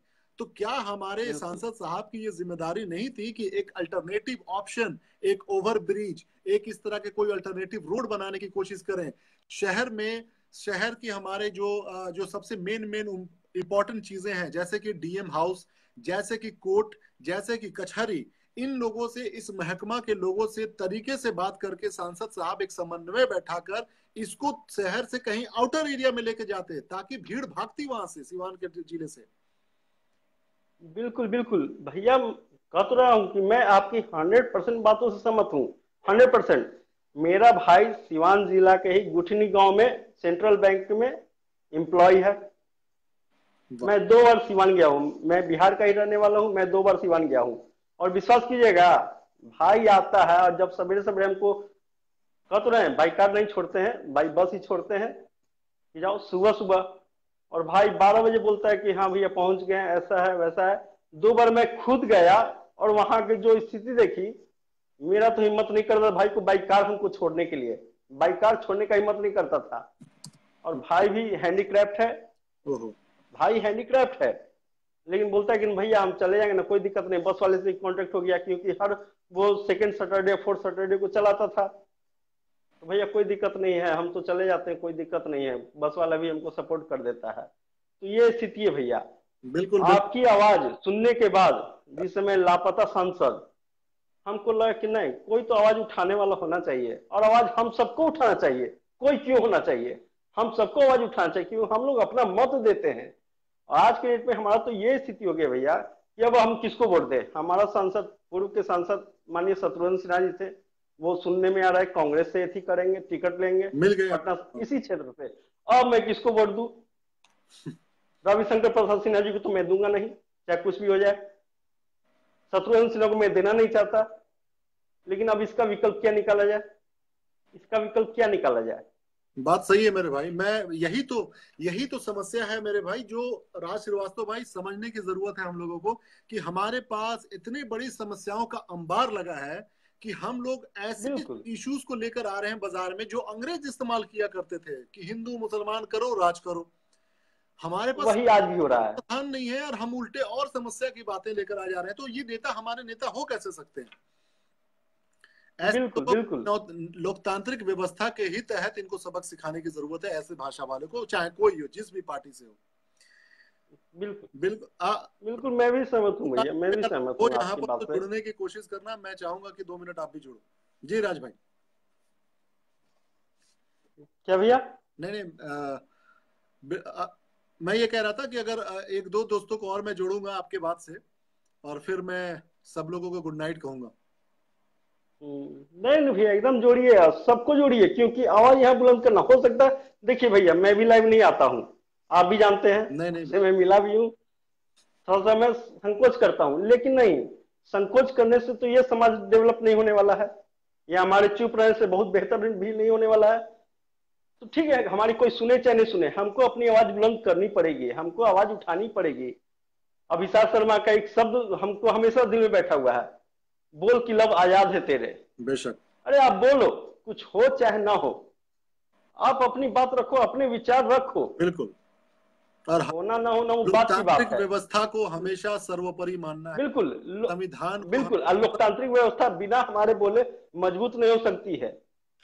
हाँ, हमारे ना बोलने से कमजोर जरूर हो सकती है, बिल्कुल कमजोर से और कमजोर हो सकती है, लेकिन हमारे बोलने से मजबूत न हो, लेकिन तो हाँ उसकी ओर अग्रसर हो सकती अब है। मैं ज्यादा समय नहीं लूंगा आपका, राज श्रीवास्तव भाई। एक आखिरी सवाल आपसे मैं जानना चाहूंगा कि क्या कोई नेता अगर इस तरह के भाषा का इस्तेमाल करता है, आप भी एक हिंदू हैं और पढ़े लिखे समाज से बिलोंग करते हैं, अगर मैं मतलब इसको कोई जातिगत व्यवस्था से ना जोड़े, श्रीवास्तव समाज जो है, जी बोलिए। लोग कहते हैं कि लाला जी बड़े पढ़े लिखे समाज के लोग होते हैं, तो आप एक पढ़े लिखे समाज होते हुए क्या इस बात को आप मानते हैं कि जो इस तरह की भाषा का इस्तेमाल कर रहा है कि भैया आप हम भगवा के नेता हैं और ये बुरखा के नेता हैं, क्या इस तरह की भाषा को आप सही मानते हैं? भैया, ये कैस्ट समाज का ये सबसे बड़ा धब्बा है और बड़े सबसे बड़ा बदनुमा दाग है, समझे। हम भाजपा का कितना ही विरोध कर दे, अरे ये लाला जी है, ये भाजपा छोड़ के किसी और को तो दे ही नहीं सकता, ना किसी के बारे में सोच सकता है।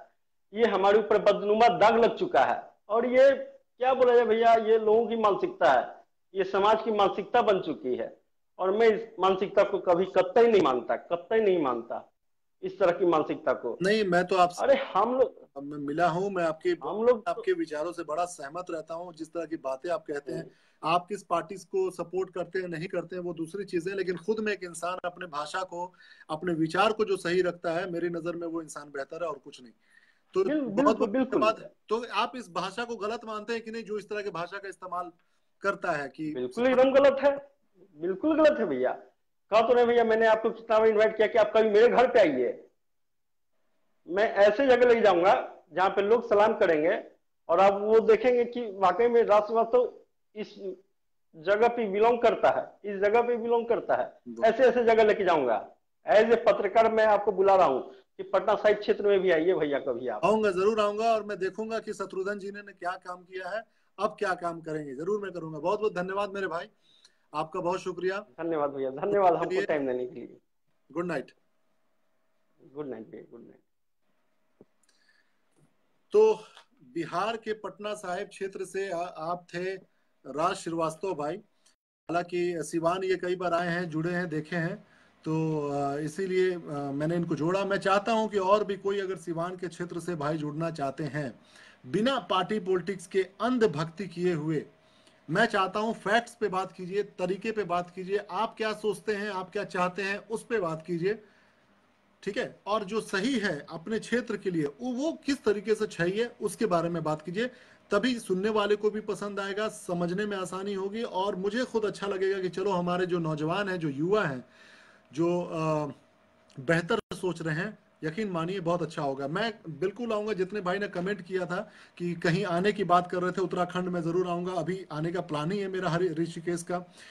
दूसरी बात ये कि जो हमारे भाई ये कह रहे गोरिया कोठी का नाम ले रहे थे, मैं वहां भी आऊंगा, जरूर आऊंगा। दुरौंदा का प्रोग्राम हम लोगों ने किया था, आगे भी करूंगा, क्योंकि वहीं की हमारी जो है विधायिका है जो अभी उठ रही है सांसद के लिए, तो मैं चाहता हूं कि वहां पे क्या उन्होंने अच्छा काम किया जो सिवान में उसको लाके इम्प्लीमेंट करेंगी।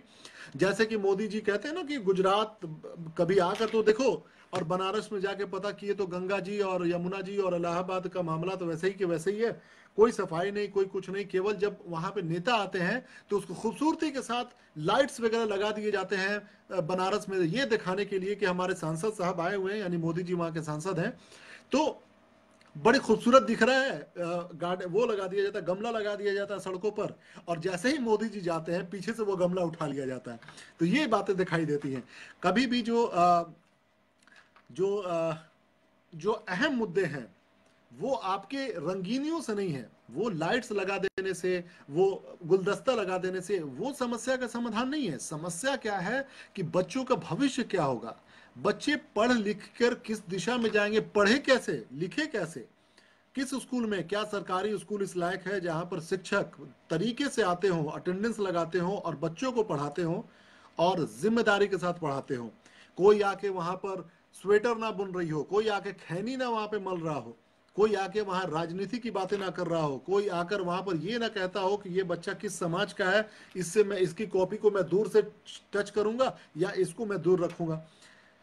ये है असली समस्या। फिर वो समस्या और क्या है कि आप जब पढ़ लिख के बच्चे मैट्रिक में जाते हैं तो उसके आगे की कैरियर काउंसलिंग कैसे होगी। मैं बहुत जल्द एक और सेवा लेकर आने वाला हूं सिवान में दोस्तों, आपको बताने वाला हूं कि मैं बच्चों के लिए करियर काउंसलिंग का एक पॉइंट ओपन करने जा रहा हूं, जो मैंने जहां तक एक्सपीरियंस किया है एजुकेशन फील्ड में और जो मेरे साथ कुछ एक्सपर्टीज हैं, मैं चाहता हूं कि उनके जरिए यहाँ के बच्चों को इंडिया के अलग अलग कोनों के अलावा विदेश में क्या ऑप्शन हो सकता है आपके स्टडी को लेकर, इसके लिए मैं जल्द शुरू करने वाला हूं। हो सकता है कि विद इन अ वीक आप लोगों को मैं जरूर बताऊंगा। तो और भी किसी का अगर यहाँ पे आया हुआ है जुड़ने के लिए तो बताइएगा।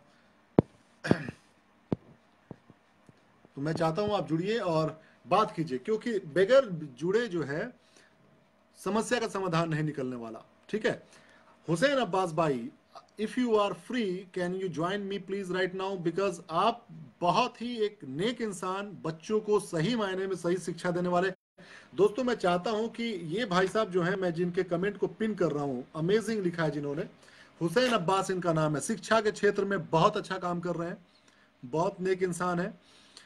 मैंने इनके काम को देखा है उस वक्त से जब इनके जो दीवारें टूटी हुई थी और बच्चों को ये पढ़ाने का जो पैशन रखते हैं, ये खुद भी, अगर मैं गलत नहीं हूं तो ये जामिया से पढ़कर आए हैं दिल्ली से, और यहाँ के गांव में बच्चों को एजुकेशन देने की कोशिश कर रहे हैं, बहुत बड़ी लड़ाई लड़ रहे हैं ये। तो हुसैन अब्बास भाई अगर आप जुड़ सकते हैं, क्योंकि आपके नाम के आगे कैमरे का ऑप्शन नहीं आ रहा है, कैमरे का ऑप्शन अगर आता तो मैं आपको ऐड कर लेता। आपको एक बार क्या करना होगा कि फेसबुक से बाहर बिल्कुल जाना होगा और मोबाइल को जो है ना, मोबाइल को ऐसे हॉरिजॉन्टल रखिएगा, रोटेशन का ऑप्शन बंद करके हॉरिजॉन्टल रखिएगा तो आप मुझसे जुड़ पाइएगा, क्योंकि आपके कैमरे का ऑप्शन नहीं आ रहा है। ठीक है, टाइगर अली भाई करके बड़ा जबरदस्त नाम है, टाइगर अली। रिक्वेस्ट भेजा इन्होंने जुड़ने के लिए, मैंने ज्वाइन किया है। देखिएगा क्या इनकी बात मैं सुनना चाहता हूँ सिवान के लिए, है ना। हुसैन अब्बास भाई एक बार बाहर निकलिए और फिर से जुड़ने की कोशिश कीजिए फेसबुक पर, मैं आपको ऐड करता हूं। टाइगर अली भाई, देखा जाए कौन से शेर का शक्ल है ये भाई, मजाक कर रहा हूं, कनेक्टिंग। ओके जी, टाइगर अली भाई आदाब, कैसे हैं? ये नाम आपका टाइगर अली है? नहीं सर, मेरा नाम है हुसैन सर, इफ्तिखार हुसैन जी सर। अच्छा अच्छा अच्छा, सिवान में कहाँ से है? सर हम सिवान में, हमारा हरियांस गांव पड़ता है, हुसैनगंज बड़ाई में पड़ते हैं। बिल्कुल बिल्कुल जानता हूँ। ओके, तो ये बताइए इफ्तिखार भाई, मैं टाइगर के नाम से नहीं बुलाऊंगा, आप इंसानी अच्छे लग रहे हैं ज्यादा, है ना तो है ना, आपकी आवाज नहीं आ रही भाई। मुझे बहुत अच्छा लगा सर, उस दिन से मैं सोचा था आपसे कांटेक्ट करने के लिए। अच्छा अच्छा, चलिए शुक्रिया मेरे भाई। आपकी आवाज नहीं आ रही थी, अभी आई। लेकिन अच्छा ये बताइए कि आप जी जी, एज ए थोड़ा सा यूथ आप क्या वॉल्यूम का चाहते हैं, प्रॉब्लम था इसके लिए। किस तरह की बदलाव और कि जो नेता हो वो क्या चाहते हैं, मतलब उनकी भाषा कैसी होनी चाहिए? नहीं, सबसे जरूरी है सर, सिवान में विकास चाहिए। कहीं कुछ विकास नहीं हुआ 10 साल में, ना जो ओपी जी किए हैं, ये जो आई हैं अभी कविता जी, क्योंकि हमारा उधर ही पड़ता है ना, दुरावंदा साइड ही पड़ता है। ये अजय सिंह भी पहले कुछ कोई खास ये नहीं है ना। अभी आके वो भी टिकट मिलने से पहले दूसरा बात करते थे, हिंदू मुस्लिम सब साथ। जब टिकट मिल गया एमपी का, तो अभी देखिए आते आते है ना, हिंदू रंग देने का, हिंदू मुस्लिम, और विकास का कहीं बात नहीं हुआ इनसे। ये चाह रहे हैं कि हिंदू मुस्लिम करके हम इसी तरह जीत जाएंगे, मगर आज के अभी जो जवान है, यंग है हमारे सिवान में, सब जान चुके हैं कि ये करने से कोई फायदा नहीं है इनको। ओपीजी भी 10 साल यही किए हैं, एक अभी तक जो भी राजेंद्र स्टेडियम है, ये आपका इंजीनियरिंग कॉलेज है, एक पेंट तक ये नहीं करवाए 10 साल के अंदर में। एक शिशुअन ढाला सर, इतना भीड़ होता है, एक एक घंटा लग जाता है, और कोई मरीज अगर कोई मरीज है तो आपको समझिए कि वहीं मर जाएगा, वो भालू पे ही मर जाएगा। ये 10 साल से यही बोलते हैं। बहुत अच्छा पॉइंट। इस पॉइंट को मैं जब भी अपनी रिपोर्टिंग करता हूं जमीन पर, मैं ये सवाल जरूर करता हूं कि लोग जात पात धर्म ये वो पे बातें कर रहे हैं, कभी आपने पिछले 20 25 10 सालों में ये जानने की कोशिश करी कि सिवान की आबादी 35 लाख है और एक जिला स्तरीय हॉस्पिटल नहीं है हमारे? कितने शर्म की बात है ये। भाग के जाना पड़ता है पटना, भाग के जाना पड़ता है हॉस्पिटल गोरखपुर। तो और उसके अलावा जाम की जो समस्या आप बता रहे सिसवन डाला, एक तो हॉस्पिटल नहीं, दूसरा पहुंचने में देरी, समझ लीजिए मरने की चांस सर कितना आदमी का, हमारे जैसे घर में कितना आदमी का टिकट छूट जाता है, ट्रेन आ गई है ट्रेन, एक एक घंटा लग जाता है, एक एक घंटा। वो अभी ये नहीं छूटता है, अभी तो और ज्यादा हो गया, 2 2 घंटा हो गया है। और विकास तो कहीं नहीं हुआ। हुसैनगंज रोड में चले जाइए, जो मेन थाना रोड है, पुलिस लाइन है ना, एक अभी तक रोड है। आए थे ओपी जी बोल के गया ना 1 महीना के अंदर हमने काम करवा देंगे, है ना, मगर आज तक कुछ नहीं। इतना खराब जो हुसैनगंज थाना रोड है, मेन रोड है ना, उसको सर आप देख लीजिएगा तो बोलिएगा कि ये क्या विकास किए हैं। बिल्कुल बिल्कुल सही बात है ना। मैं तो यही कहना है कि कविता जी भी बोल रहे थे मैं दरौंदा से विधायक थी 10 बार, 2 बार रही विधायक, मगर वो भी कुछ नहीं की हैं। वो तो सिर्फ नाम है विधायक हैं, बस दरौंदा से होते गठबंधन की सरकार था तो जीत गई। मैं इतने लोग वीडियो देख रहे हैं, अभी 105 के लोग के करीब जुड़े हुए हैं इस वक्त और वही अजय सिंह है तो एमएलसी इलेक्शन के लिए एमपी साहब के पास जाने के लिए, साबुद्दीन साहब के पास जाने के लिए तैयार थे, मगर वही प्रभुनाथ सिंह को बोले कि एमपी साबुद्दीन साहब हम नहीं मिल सकते हैं, डाकू लोग सामने। महाराज कह रहे हैं कि वही साबुद्दीन को बोल रहे हैं कि बताइए ओसामा का अम्मी है तो इसकी अम्मी है, भुरका वाली के साथ नहीं पहन सकते। मगर ये बहुत हमको सुन के बहुत गुस्सा आया कि आप विकास का बात नहीं किया। वही नीतीश कुमार, हम बोलते हैं कि विकास पुरुष इंसान है हम, भाई वो जब वो बोले होंगे तो नीतीश कुमार के पास पहुंचा होगा उनका बात कि भाई ये भुरका वाली है। भाई अच्छी बात यह है कि सिवान की जो आम जनता, जो युवा हमारे आपकी तरह युवा है, जो मृगेंद्र भाई जैसे, राज श्रीवास्तव भाई जैसे युवा हैं, ये युवा समझ चुकी है पूरे देश की राजनीति को देखकर कि हिंदू मुसलमान करने से अब कुछ नहीं होने वाला।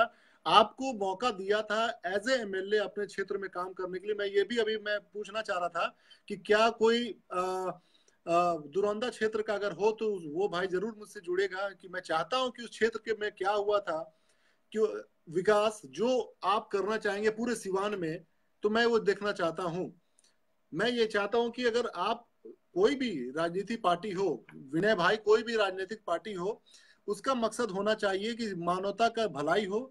आप इस देश में अगर हैं, आप इस देश में पैदा हुए हैं विनय भाई, तो आपके ऊपर इस देश का कर्ज है, इस देश का कर्ज है। इस देश का कर्ज किस माने में कि आपके बड़ा होने तक, यानी कि आप इस लायक तक होने तक कि आप कमा सकते हैं, उस वक्त तक सेवा आपकी करना, आपके हर जरूरत को पूरा करना, ये इस देश की जिम्मेदारी है। और इस देश का मतलब क्या, इस देश की सरकार की जिम्मेदारी है। फिर तो आप अपने कर्तव्य को निभाएंगे देश के प्रति, फिर तो आप बॉर्डर पे जाके लड़ेंगे सिपाही बनकर, फिर तो आप नौकरी कर सकेंगे, अपने परिवार को देख सकेंगे।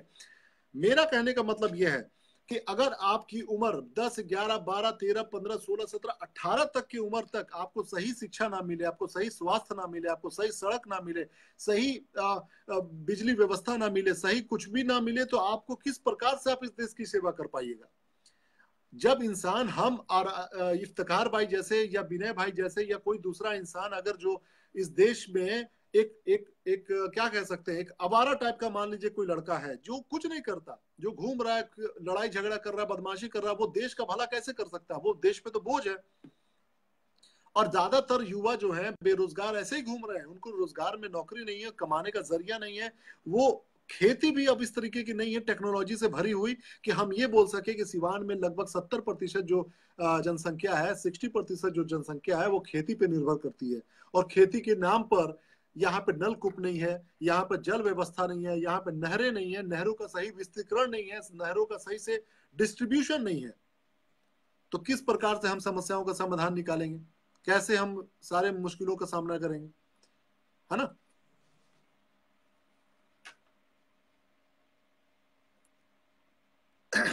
बिल्कुल आके बोलिए विनय भाई, अगर आप जुड़ना चाहते हैं तो आप जुड़िए। और मैं चाहता हूं कि बिल्कुल नहीं हुसैन भाई, आपके सामने जो है ना, आप मुझे रिक्वेस्ट भेजिए हुसैन भाई, तो मैं आपको जोड़ता हूँ थोड़ी देर में अपने इफ्तिखार भाई से बात करके, उसके बाद से मैं जोड़ता हूँ। जी इफ्तिकार भाई, अभी आप ये बताइए कि आप एक यूथ के होने के नाते आप क्या रिपोर्टिंग चाहते कीजिए, हैं कि सीवान क्योंकि में क्या होना विकास के चाहिए? बारे में सीवान में बहुत जरूरी है। आपके जैसा रिपोर्टिंग बहुत जरूरी है सर, क्योंकि बदलाव आने वाला है सर। आपका जो रिपोर्टिंग से बहुत बदलाव आने वाला है। जितना आदमी जुड़ेगा ना, वो सबको विकास चाहिए। आप समझ चुका है कि ये सीवान में हिंदू मुस्लिम करके कोई नहीं जीत सकता है। जो ओपी यादव जी 10 साल किए हैं, वो सिर्फ निर्दलीय से जीते, कांग्रेस में चले गए, उसके बाद कांग्रेस से आके भाजपा में चले गए। वो जहां से जैसे मौसम बदला, वैसे वैसे वो मौसम बदलते गए। तो कब तक चलेगा सर? वो 10 दिन चलेगा, 1 साल चलेगा, 5 साल चलेगा, उसके बाद चेंजिंग चाहिए ही। हर आदमी आज नौजवान चालाक हो गया है, समझदार हो गया है, मोबाइल रखता है, एंड्रॉइड मोबाइल आ गया है ना। आजकल फेमस हो जा रहा है तुरंत। आपका न्यूज दुरावंदा के देखने के बाद बताइए, वहां पे ज्यादातर दुरावंदा में क्या हमारे वाला आदमी नहीं थे, है ना, एक्स थे। फिर भी देखिए, एक 70 साल के आदमी क्या बोला कि कोई विकास नहीं हुआ है, 15 लाख आया है, कुछ नहीं आया है। कितना 70 वो साल को एज के थे उनका, मैं वो जो सुन रहा था। बूढ़े, तो जब बोले कि कुछ नहीं हुआ है, इससे अच्छा नेहरू जी थे, उससे अच्छा उससे पहले जो था पाकिस्तान को मतलब जवाब देने में, ये तो कुछ नहीं किए हैं। मैं उनका वही देख के मैं बोला, देखिए सर, बहुत ज्यादा जरूरी है रिपोर्टिंग, और हर वो गांव में सिवान में होना चाहिए। भाई, वो चचा जो है वो खुद भारतीय सेना में कार्य कर चुके हैं, हाँ, मैं और वो उनका एक पूरा प्रोफेसर मतलब थे डिटेल अभी। देख रहा था, इसीलिए उसी दिन से मैं बोला, देखिए उनके अंदर कितना गुस्सा था कि पाकिस्तान को हम सबक सिखाएंगे, 1 सर के बदला 10 सर लाएंगे, मगर कुछ नहीं किए, सिर्फ हवा हवाई हवा। वो चाचा बोले ना, बोलना बहुत अच्छा रिपोर्टिंग किए, वो अच्छा बात बताएं। अच्छा, यही चीज मैं कहना चाहता हूं लोगों के बीच में कि देखो, ये एक ट्रेंड चल चुका है इस देश में। जब भी आप बात कीजिएगा कि बीजेपी का क्या स्टैंड है, क्योंकि 2014 में बहुत सारे वादे किए गए थे, तो हमेशा एक बात पे लेके आ जाएगी कि हम इसको सबक सिखाएंगे, हम उसको सबक सिखाएंगे, देश हमारा, राष्ट्र पहले है। देश के नौजवान अगर बेरोजगार रहेंगे तो कैसे ये देश में शांति होगी? आप जिसके ऊपर खिलाफ में कार्रवाई करना चाहिए था, वहां पे जाके आप बिरयानी खाते हैं, वहां पे जाके आप अपना केक काटते हैं, है ना। चाइना के साथ आप ट्रेड बढ़ाते हैं, घटाते नहीं है, बढ़ाते हैं। कई बिलियन डॉलर का वहां पे ट्रेड बढ़ गया चाइना के साथ। लोग फैक्ट्स पे बात नहीं करते हैं। और सबसे बड़ी बात क्या है, मैं अपनी रिपोर्टिंग को कुछ नहीं मानता, मैं बिल्कुल अभी जीरो हूँ, सीख रहा हूँ। लेकिन मैं ये जानता हूँ कि मैं जब भी इस पे बात करता हूँ, मैं फैक्ट्स पे बात करना चाहता हूँ, ताकि लोगों को पता चले कि आपको ऐसे ही कुछ भी बोल के अनाप शनाप लोग बरगला ना दें कि भैया हम इसको सबक सिखा देंगे, हम 56 इंच के सीना से हम लाल लाल आंखें करके उसको दिखा देंगे और सारे मामला वैसे ही, कोई असर नहीं पड़ता। तो ये चीज नहीं होनी चाहिए, है ना। तो नहीं सर, अगर वो आप चाहते हैं मेरे भाई, सोचिए तो कि हम जी जी। बाउंसर फेंकें, बाउंसर फेंक के बस हिंदू मुस्लिम कर दे, मगर आवाम जो है ना सिवान की, अभी इस बार जान चुकी है। ये बाउंसर फेंके कुछ भी फ्रंट पे, मगर अभी बाउंसर फेंके कोई फायदा नहीं इनको, ये सिर्फ बोलेंगे। हाँ सर, ये हम उनका एग्जैक्टली। आवाम तो जान है, आप देखिएगा सर, आपके न्यूज में हर आदमी यही बोलेगा, ये सिर्फ बाउंसर फेंक रहे हैं, यानी कुछ उल्टा आए रिपोर्टिंग, मगर कुछ नहीं होने वाला, क्योंकि पब्लिक जान चुकी है कि 10 साल में इससे पहले वाले जो एमपी थे कुछ नहीं किए, वो भी सिर्फ मोदी जी के नाम पे और कांग्रेस के नाम पे खेल गए हैं। अभी जो आप बात कहे ना, बड़ी अच्छी बात कहे इफ्तिखार भाई, कि बाउंसर फेंकने वाला विरोधी अगर कोई है, समाज का विरोधी, मैं किसी पार्टी का विरोधी नहीं कहूंगा, समाज का विरोधी, क्योंकि जो तोड़ने की बात करता है वो सामाजिक नहीं हो सकता है।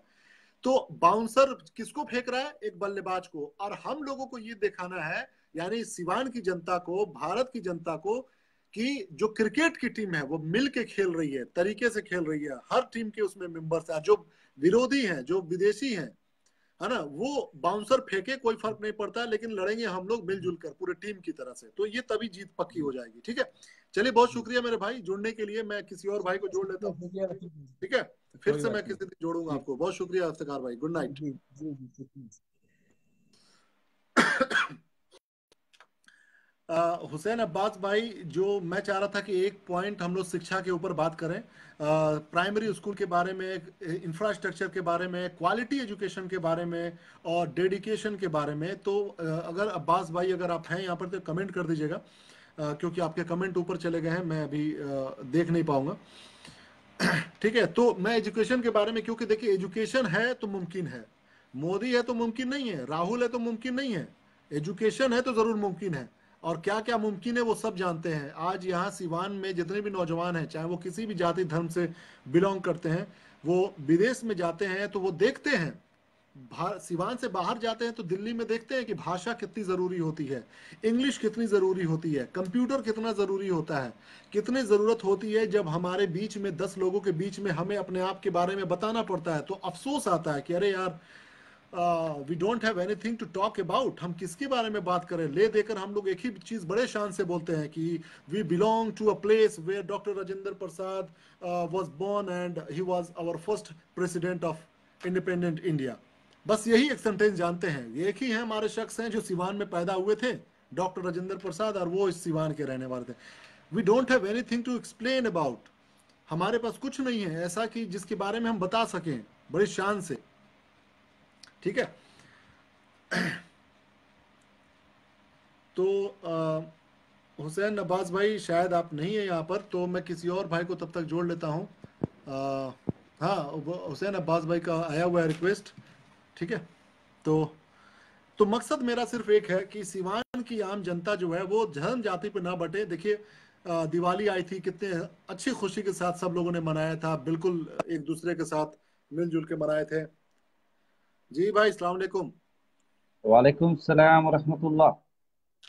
आदाब, नमस्कार। कैसे हैं अब्बास भाई? आपका वीडियो बंद हो गया। ओके हाँ था, अभी सही है, परफेक्ट। इसको बस बस बस कंफर्म ऐसे ही रखिए, ऐसे ही रखिए। जी, कैसे हैं आप? बहुत बढ़िया। तो ये है अब्बास भाई। अब्बास भाई, आपके बारे में मुझे बड़ी खुशी होती है जब भी मैं देखता हूँ आपके काम को।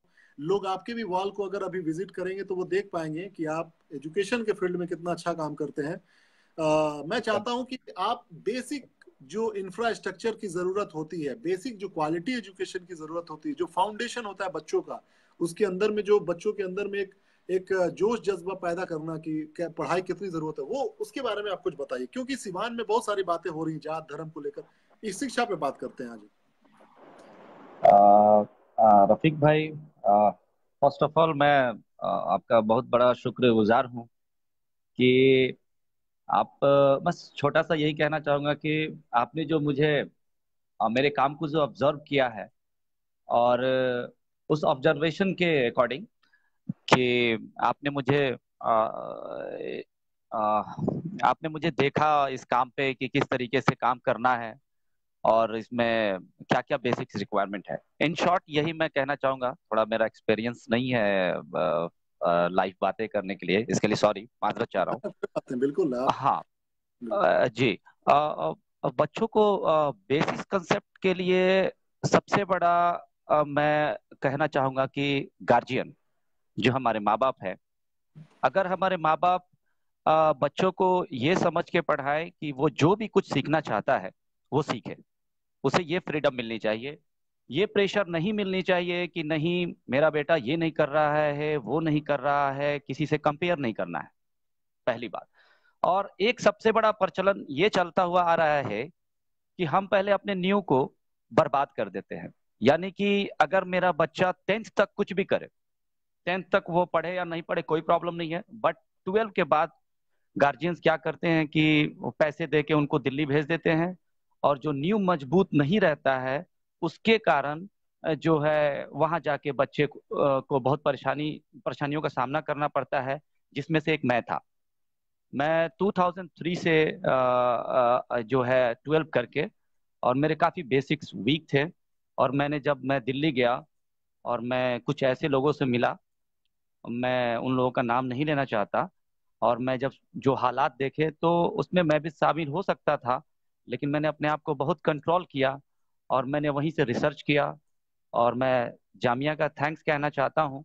वैसे मैं जामिया से नहीं हूँ, मैंने अल्फला से अपनी क्वालिफिकेशन की, बट जामिया ने मेरा साथ दिया, और मैंने जामिया में ही रात को 2-2 बजे तक, 3-3 बजे तक जो है स्टडी करता रहा। और जरूरत पड़ा तो मैंने पहले क्लास से, मतलब फर्स्ट क्लास का मैं मैथ्स लेके जब उसमें पढ़ता था, और जब काफी बड़ा एक 24 साल का लड़का, और अगर एक पहले क्लास का मैथ्स या दूसरे क्लास का, और थैंक्स पुरानी दिल्ली का कि जहाँ से मैं पुरानी किताबें लाता था और वहाँ पढ़ता था, तो वहाँ के लोग मुझे काफी अप्रिशिएट करते थे और हेल्प भी करते थे, और बोलते थे कि अगर कोई भी दिक्कत हो तो जरूर मुझसे पूछिएगा। तो मेरा रिसर्च ये है कि आजकल की डेट में बच्चों को किस तरीके से हैंडल करना है, उनके भावनाओं को कैसे समझना है आज के टेक्नोलॉजी के दौर में, ये सबसे बड़ा मसला है। और इस चीज के लिए हमें बहुत ही रिसर्च करना पड़ेगा कि कैसे हमारे बच्चे एजुकेशन लें और उस तरीके का कैसा एटमॉस्फेयर क्रिएट किया जाए। वो क्या सोच रहे हैं उनके मुताबिक भी चलना है। और आजकल तो टेक्नोलॉजी इतना बढ़ गया है इसका भी इस्तेमाल कर सकते हैं हम लोग। और जो है जितना खर्च हो सके ज्यादा से ज्यादा हम ना कि एंड्रॉयड मोबाइल पे करें, महंगी महंगी किताबें बच्चों को दें। अगर बच्चों को ज्यादा खर्च अगर हम लोग किताबों पे करेंगे तो आई होप कि इसका जरूर रिजल्ट अच्छा आएगा, ना कि बड़े बड़े बिल्डिंग है और घर बनाने में, घर बनाने बहुत में। मतलब कि जी ज्यादा से ज्यादा शिक्षा पर, एजुकेशन पर लोग ध्यान दें, खर्च करें, ये बहुत अच्छी बात है। और एक चीज मैं अब्बास भाई जानना चाहूंगा कि आम आपने जो प्राइमरी स्कूल के बच्चों को जो है मौका दिया पढ़ने के लिए, पढ़ाते हैं आप उसको, लेकिन एक उम्र जी ऐसा आता है बच्चों का, खासकर बच्चियों के लिए, जब उनको घर से निकलने में थोड़ी तकलीफ होने लग जाती है, समाज के लड़कों की वजह से या फिर छिछोरों की वजह से। और खुद बिल्कुल। उन लड़कों के जो मैट्रिक क्लास तक आते आते बाइक मिल जाती है, बड़ी बड़ी गाड़ियां मिल जाती हैं, और वो सड़कों पे घूमना शुरू कर देते हैं। खासकर मैं यहाँ पर किसी समाज पर नहीं, मैं बार बार बोल रहा हूँ कि इसको हिंदू मुसलमान से मत जोड़िएगा, लेकिन मैंने देखा है अपने समाज में, मुस्लिम समाज में, जिनके पिताजी विदेश में जाके मेहनत करते हैं, मजदूरी करते हैं, पैसे कमाते हैं, वो अपने बच्चों के लिए बड़े बड़े सामान भेज देते हैं, पैसा भेज देते हैं, बिना ये देखे, चेक किए कि क्या इस बच्चे की रिक्वायरमेंट एक बड़े बाइक की है, क्या इसकी जरूरत बड़े शिक्षा की है। मैं इस तरह के बच्चों को मैं जानना चाहता हूँ, आपकी क्या राय है इसके बारे में, थोड़ा सा अपने कैमरे कीजिएगा। जी पहली बात कि मैंने ये आपको बताया कि ये हालात मेरे साथ भी गुजर चुके हैं, बट इसमें मेरे भाई साहब का एक बहुत बड़ा रोल रहा है, क्योंकि जब तक मैं अपने एक्सपेरिमेंट के बारे में नहीं बताऊंगा तो कैसे पता मोहम्मद चलेगा। भाई बिल्कुल, आप मैं जोड़ता हूँ। जी जी जी जी जी, तो कंटिन्यू। तो मेरे मेरे भाई साहब अहमद अब्बास जिनका नाम है, वो काफी साल 25 साल रहे हैं, और मैं समझ सकता हूँ जिस परेशानियों से उन्होंने अपने फैमिली को छोड़ के वहां पे रहा। तो उस बिल्कुल। वक्त नया नया मोबाइल आया था, नोकिया 3310। तो मैंने भी काफी दोस्तों को देखा जिसके पास उस वक्त मोबाइल था, और मेरे मन में भी आया कि मैं भैया से कहूँ। तो भैया से मैंने रिक्वेस्ट किया कि भैया मुझे भी मोबाइल चाहिए। तो उन्होंने कहा कि मैं आऊंगा तो तुमसे कुछ बातें करूंगा। तो उन्होंने मेरे लिए एक बहुत एक्सपेंसिव वॉच लेके आया, और उन्होंने कहा कि भाई देखो, मैं चाहूँ तो ये तुम्हारे लिए, मैंने जो 10,000 का वॉच लेके आया है, इसमें 2 मोबाइल आ सकता था, लेकिन मैं जो है तुम्हें कुछ बता नहीं सकता, बट तुम ये वॉच लो और इससे काम चलाओ। तो काश कि मेरे भाई की तरफ भी मेरे जो है जितने भी बच्चे हैं, जो आप बताएं कि अपने समुदाय के बारे में, और वाकई इसमें नो डाउट, इसमें कोई बुरी बात नहीं है ये बात कहना कि हमारे काम कौम के बच्चों को, और चाहे थोड़ा सा इसमें यह भी है कि हम लोगों को भीड़ करने का, यानी कि हम लोगों को आप अगर कहिए तो किसी के लिए भी भीड़ इकट्ठा करने के लिए हम लोग इस्तेमाल आ सकते हैं। जैसे मस्जिदों में आप जाते हैं तो हमें अच्छी अच्छी बातें बताई जाती है, बट वो इम्प्लीमेंट अमल क्यों नहीं होता है? क्या नहीं होता। रीजन है इसके पीछे? आज हम सपोज फ्राइडे को नमाज पढ़ने गए, सपोज आपने देखा होगा, मैं इसको रिलीजियस को नहीं जोड़ रहा हूँ, बट एक बात कह रहा हूँ, मीठी मीठी जी बातें होती हैं तौहीद की, यूनाइट की। हम कहाँ आते हैं? एक बार भी अगर आए हम और अपने भाई से, चाहे दूसरे भी कौम से, उन लोगों से मिलें, है ना, उनके साथ बैठ के चाय पिए, पानी पिए, एक बार गले तो मिल के तो देखें। देखिए ना, ये बिल्कुल। एजुकेशन होता है। और हम हेल्प। लोगों को सिर्फ बस वही नमाज पढ़ लिया, उसके बाद से वहां से तुरंत भागे, फिर फायदा क्या? जब आपने बिल्कुल कहा नहीं, कि, ये चीज जो है पूरा मतलब दूसरा डिबेट है, कि किस हाँ तरीके मैं से समझ मजहबी सकता हूँ। जो तौर तरीके हैं अब्बास भाई, जी उसको अपनी असल जिंदगी से कैसे रिलेट कर सके हम, ये भी एक बहुत जरूरी चीज है, जो कि मैं उसमें नहीं जाना चाहता। क्योंकि देखिए, बिल्कुल। कोई भी धर्म मजहब जो है ना, इंसान को भला होना सिखाता है, उसके तौर तरीके जिंदगी को बेहतर बनाने को सिखाता है, और उसको सुन लेना, समझ लेना और उसको जिंदगी में उतारना दो बड़ी अलग अलग चीजें हैं। वो बड़ी जी लंबी कहानी बिल्कुल हो बिल्कुल। जाएगी। मैं एक ओके। चीज आपसे जानना चाहूंगा, उसके बाद आपके ज्यादा समय नहीं लूंगा अब्बास भाई, कि एक बिल्कुल। एजुकेशनिस्ट होने के नाते आप बड़ा अच्छा काम कर रहे हैं। आपको मैंने देखा है कि आप बच्चों को किस तरीके से मोटिवेट करते हैं, उनको मौका देते हैं सीखने के लिए, लिखने के लिए, बोलने के लिए, है ना। एक एजुकेशनिस्ट होने के नाते आप क्या चाहेंगे कि आप जो हमारे सांसद बने, वो क्या कुछ एक दो चीज नया करें जो कि एजुकेशन को यहाँ पे बूस्ट अप किया जा सकता है? और एक चीज और अब्बास भाई, अपने कैमरे को ना थोड़ा सा नीचे की तरफ लाइए, यानी कि ठुड्डी की तरफ जिसको जी भोजपुरी में जी ठुड्डी जी, हाँ, आप सही है। अभी ठीक जी है। एक्चुअली हाँ, मैं थोड़ा सा इसको काफी कॉम्प्लिकेटेड हो रहा है ऐसे करने बस में, तो रखिए, शायद। आप रखिए, और आप जो बोलना है बस बोल दीजिए। जी सर, जी सर। हम्म। जी हाँ, क्या था मुद्दा कि आपने क्या बताया कि अब ये एक एज ए एजुकेशनिस्ट होने के नाते आप क्या चाहेंगे कि कुछ नया चीज इम्प्लीमेंट हो जिससे एजुकेशन सिस्टम में बेहतरी आ सके? मैं ये कहना चाहूंगा वही चीज जो फिर से मैं जो भी है एक्सपेरिमेंट के तहत हम्म। बच्चे को चाहिए एक्सपेरिमेंट। हम्म। काश कि हर स्कूल में एक एक्सपेरिमेंट चीज हो कि अरे बच्चे वाह। हाइड्रोजन और हीलियम को समझने के लिए बच्चे को टच करना जरूरी है। और वो हमें अपने लाइफ में आज तक नहीं मिला कि speed equal to distance upon time कैसे होता है। तो मैं इन शॉर्ट यही कहना चाहूंगा कि जब मैं दिल्ली गया तो मुझे बस इस बात का एहसास हुआ कि हमारे पूरे, मैं बिहार को तो नहीं कहूंगा बट ये जानता हूं कि एजुकेशन में कैंसर लग चुका है। और इस एजुकेशन को मिटाने के लिए एक ही तौर है, एक ही तरीका है, सॉरी, और वो है एक्सपेरिमेंट। बच्चों को प्रयोगशाला हर स्कूल में बहुत अच्छी किसी भी बात। जी किसी भी तरीके से, हमारे जो है सांसद जी हैं या जो भी हैं, मैं थोड़ा पॉलिटिक्स में मेरा काफी वीक है। काश कि मेरा पॉलिटिक्स भी ठीक होता, पछतावा होता है अभी भी। बट मैं अपने तरीके से बस एक ही चीज को टारगेट किया, वो है एजुकेशन। और जो मैं इसलिए किया कि मैंने जो वो गलती किया वो और भी बच्चों में मैं नहीं देखना चाहता। चाहे इसके लिए मुझे कुछ भी करना पड़े, इवन कि मुझे भीख भी मांगना पड़े या जो भी करना पड़े। मैं चाहूंगा कि जो एक्सपेरिमेंट करता हूं मैं, और मुझसे भी बेहतर लोग आए और मुझे कुछ सिखाएं। जैसे आपने भी ये बात कहा, अभी मैं आपकी न्यूज में सिर्फ सुनना, आपने कहा कि मैं अभी इसमें जीरो हूँ। तो अल्हम्दुलिल्लाह मैं भी इसमें अभी जीरो हूँ, और आप ही लोग मुझे इस चीज को आगे बढ़ाने में मदद करेंगे। और अल्हम्दुलिल्लाह मैं इसको तो कह नहीं सकता बट आपका भी बहुत बड़ा रोल है कि नहीं आपने मेरे इस चीज को, फीलिंग्स को समझा, और अल्हम्दुलिल्लाह आज मैं इसको आज तक स्ट्रगल से करके लेके आ रहा हूँ। तो मैं यही रिक्वेस्ट करूंगा सर नहीं, आपके कि जी, कि बस प्रयोगशाला हर स्कूल में हो जाए, कि बच्चे हर अपने अपने तरीके से एक्सपेरिमेंट करें। सर यही एक गुजारिश है, और बस मैं यही कहना बहुत चाहूंगा। शुक्रिया अब्बास भाई जुड़ने के लिए। यकीन मानिए बहुत अच्छा लगा आपसे, बहुत दिनों के बाद बात हो रही है। मैं जज़ाकल्लाह। आपसे मिल भी नहीं पाया। मैं कोशिश करूंगा आपसे सब मिलने की। मंडे के दिन में, संडे को प्रोग्राम है, मैं कोशिश करूंगा आपसे मिलने की, और आप बजाबते में देखूंगा कि आप काम कैसे करते हैं। बहुत बहुत ओके शुक्रिया सर, अब्बास भाई, बहुत शुक्रिया। Thank you good so night. Much sir, thank you so much, good night. तो ये थे अब्बास भाई जो कि एजुकेशन फील्ड में बहुत अच्छा काम कर रहे हैं। मैं अब ये बोलकर एक बात, दो बात शिक्षा के ऊपर मैं इसको ख़त्म करूंगा, क्योंकि मेरा मोबाइल भी जवाब दे रहा है, बैटरी ख़त्म हो रही है ना।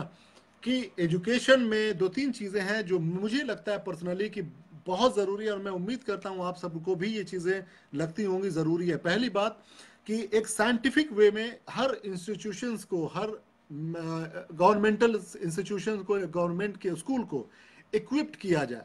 वहां पर एक्सपेरिमेंट करने के लिए कुछ चीजें हों, मतलब कि अबकस टाइप की चीजें हों, बच्चों को छूने का कोई हो कि एक दो में से एक घट गया क्या है, एक कैसे हुआ, मतलब उसको एक प्रैक्टिकल तौर में बताने की कोशिश किया जाए। जो हम लोग एबिकस होता है ना, जो उसमें देखे होंगे बहुत रंग बिरंगी चरकुट्टे से, मतलब उसमें क्यूब्स होते हैं, उसको उस पे मैथमेटिक्स सीखा जाता है।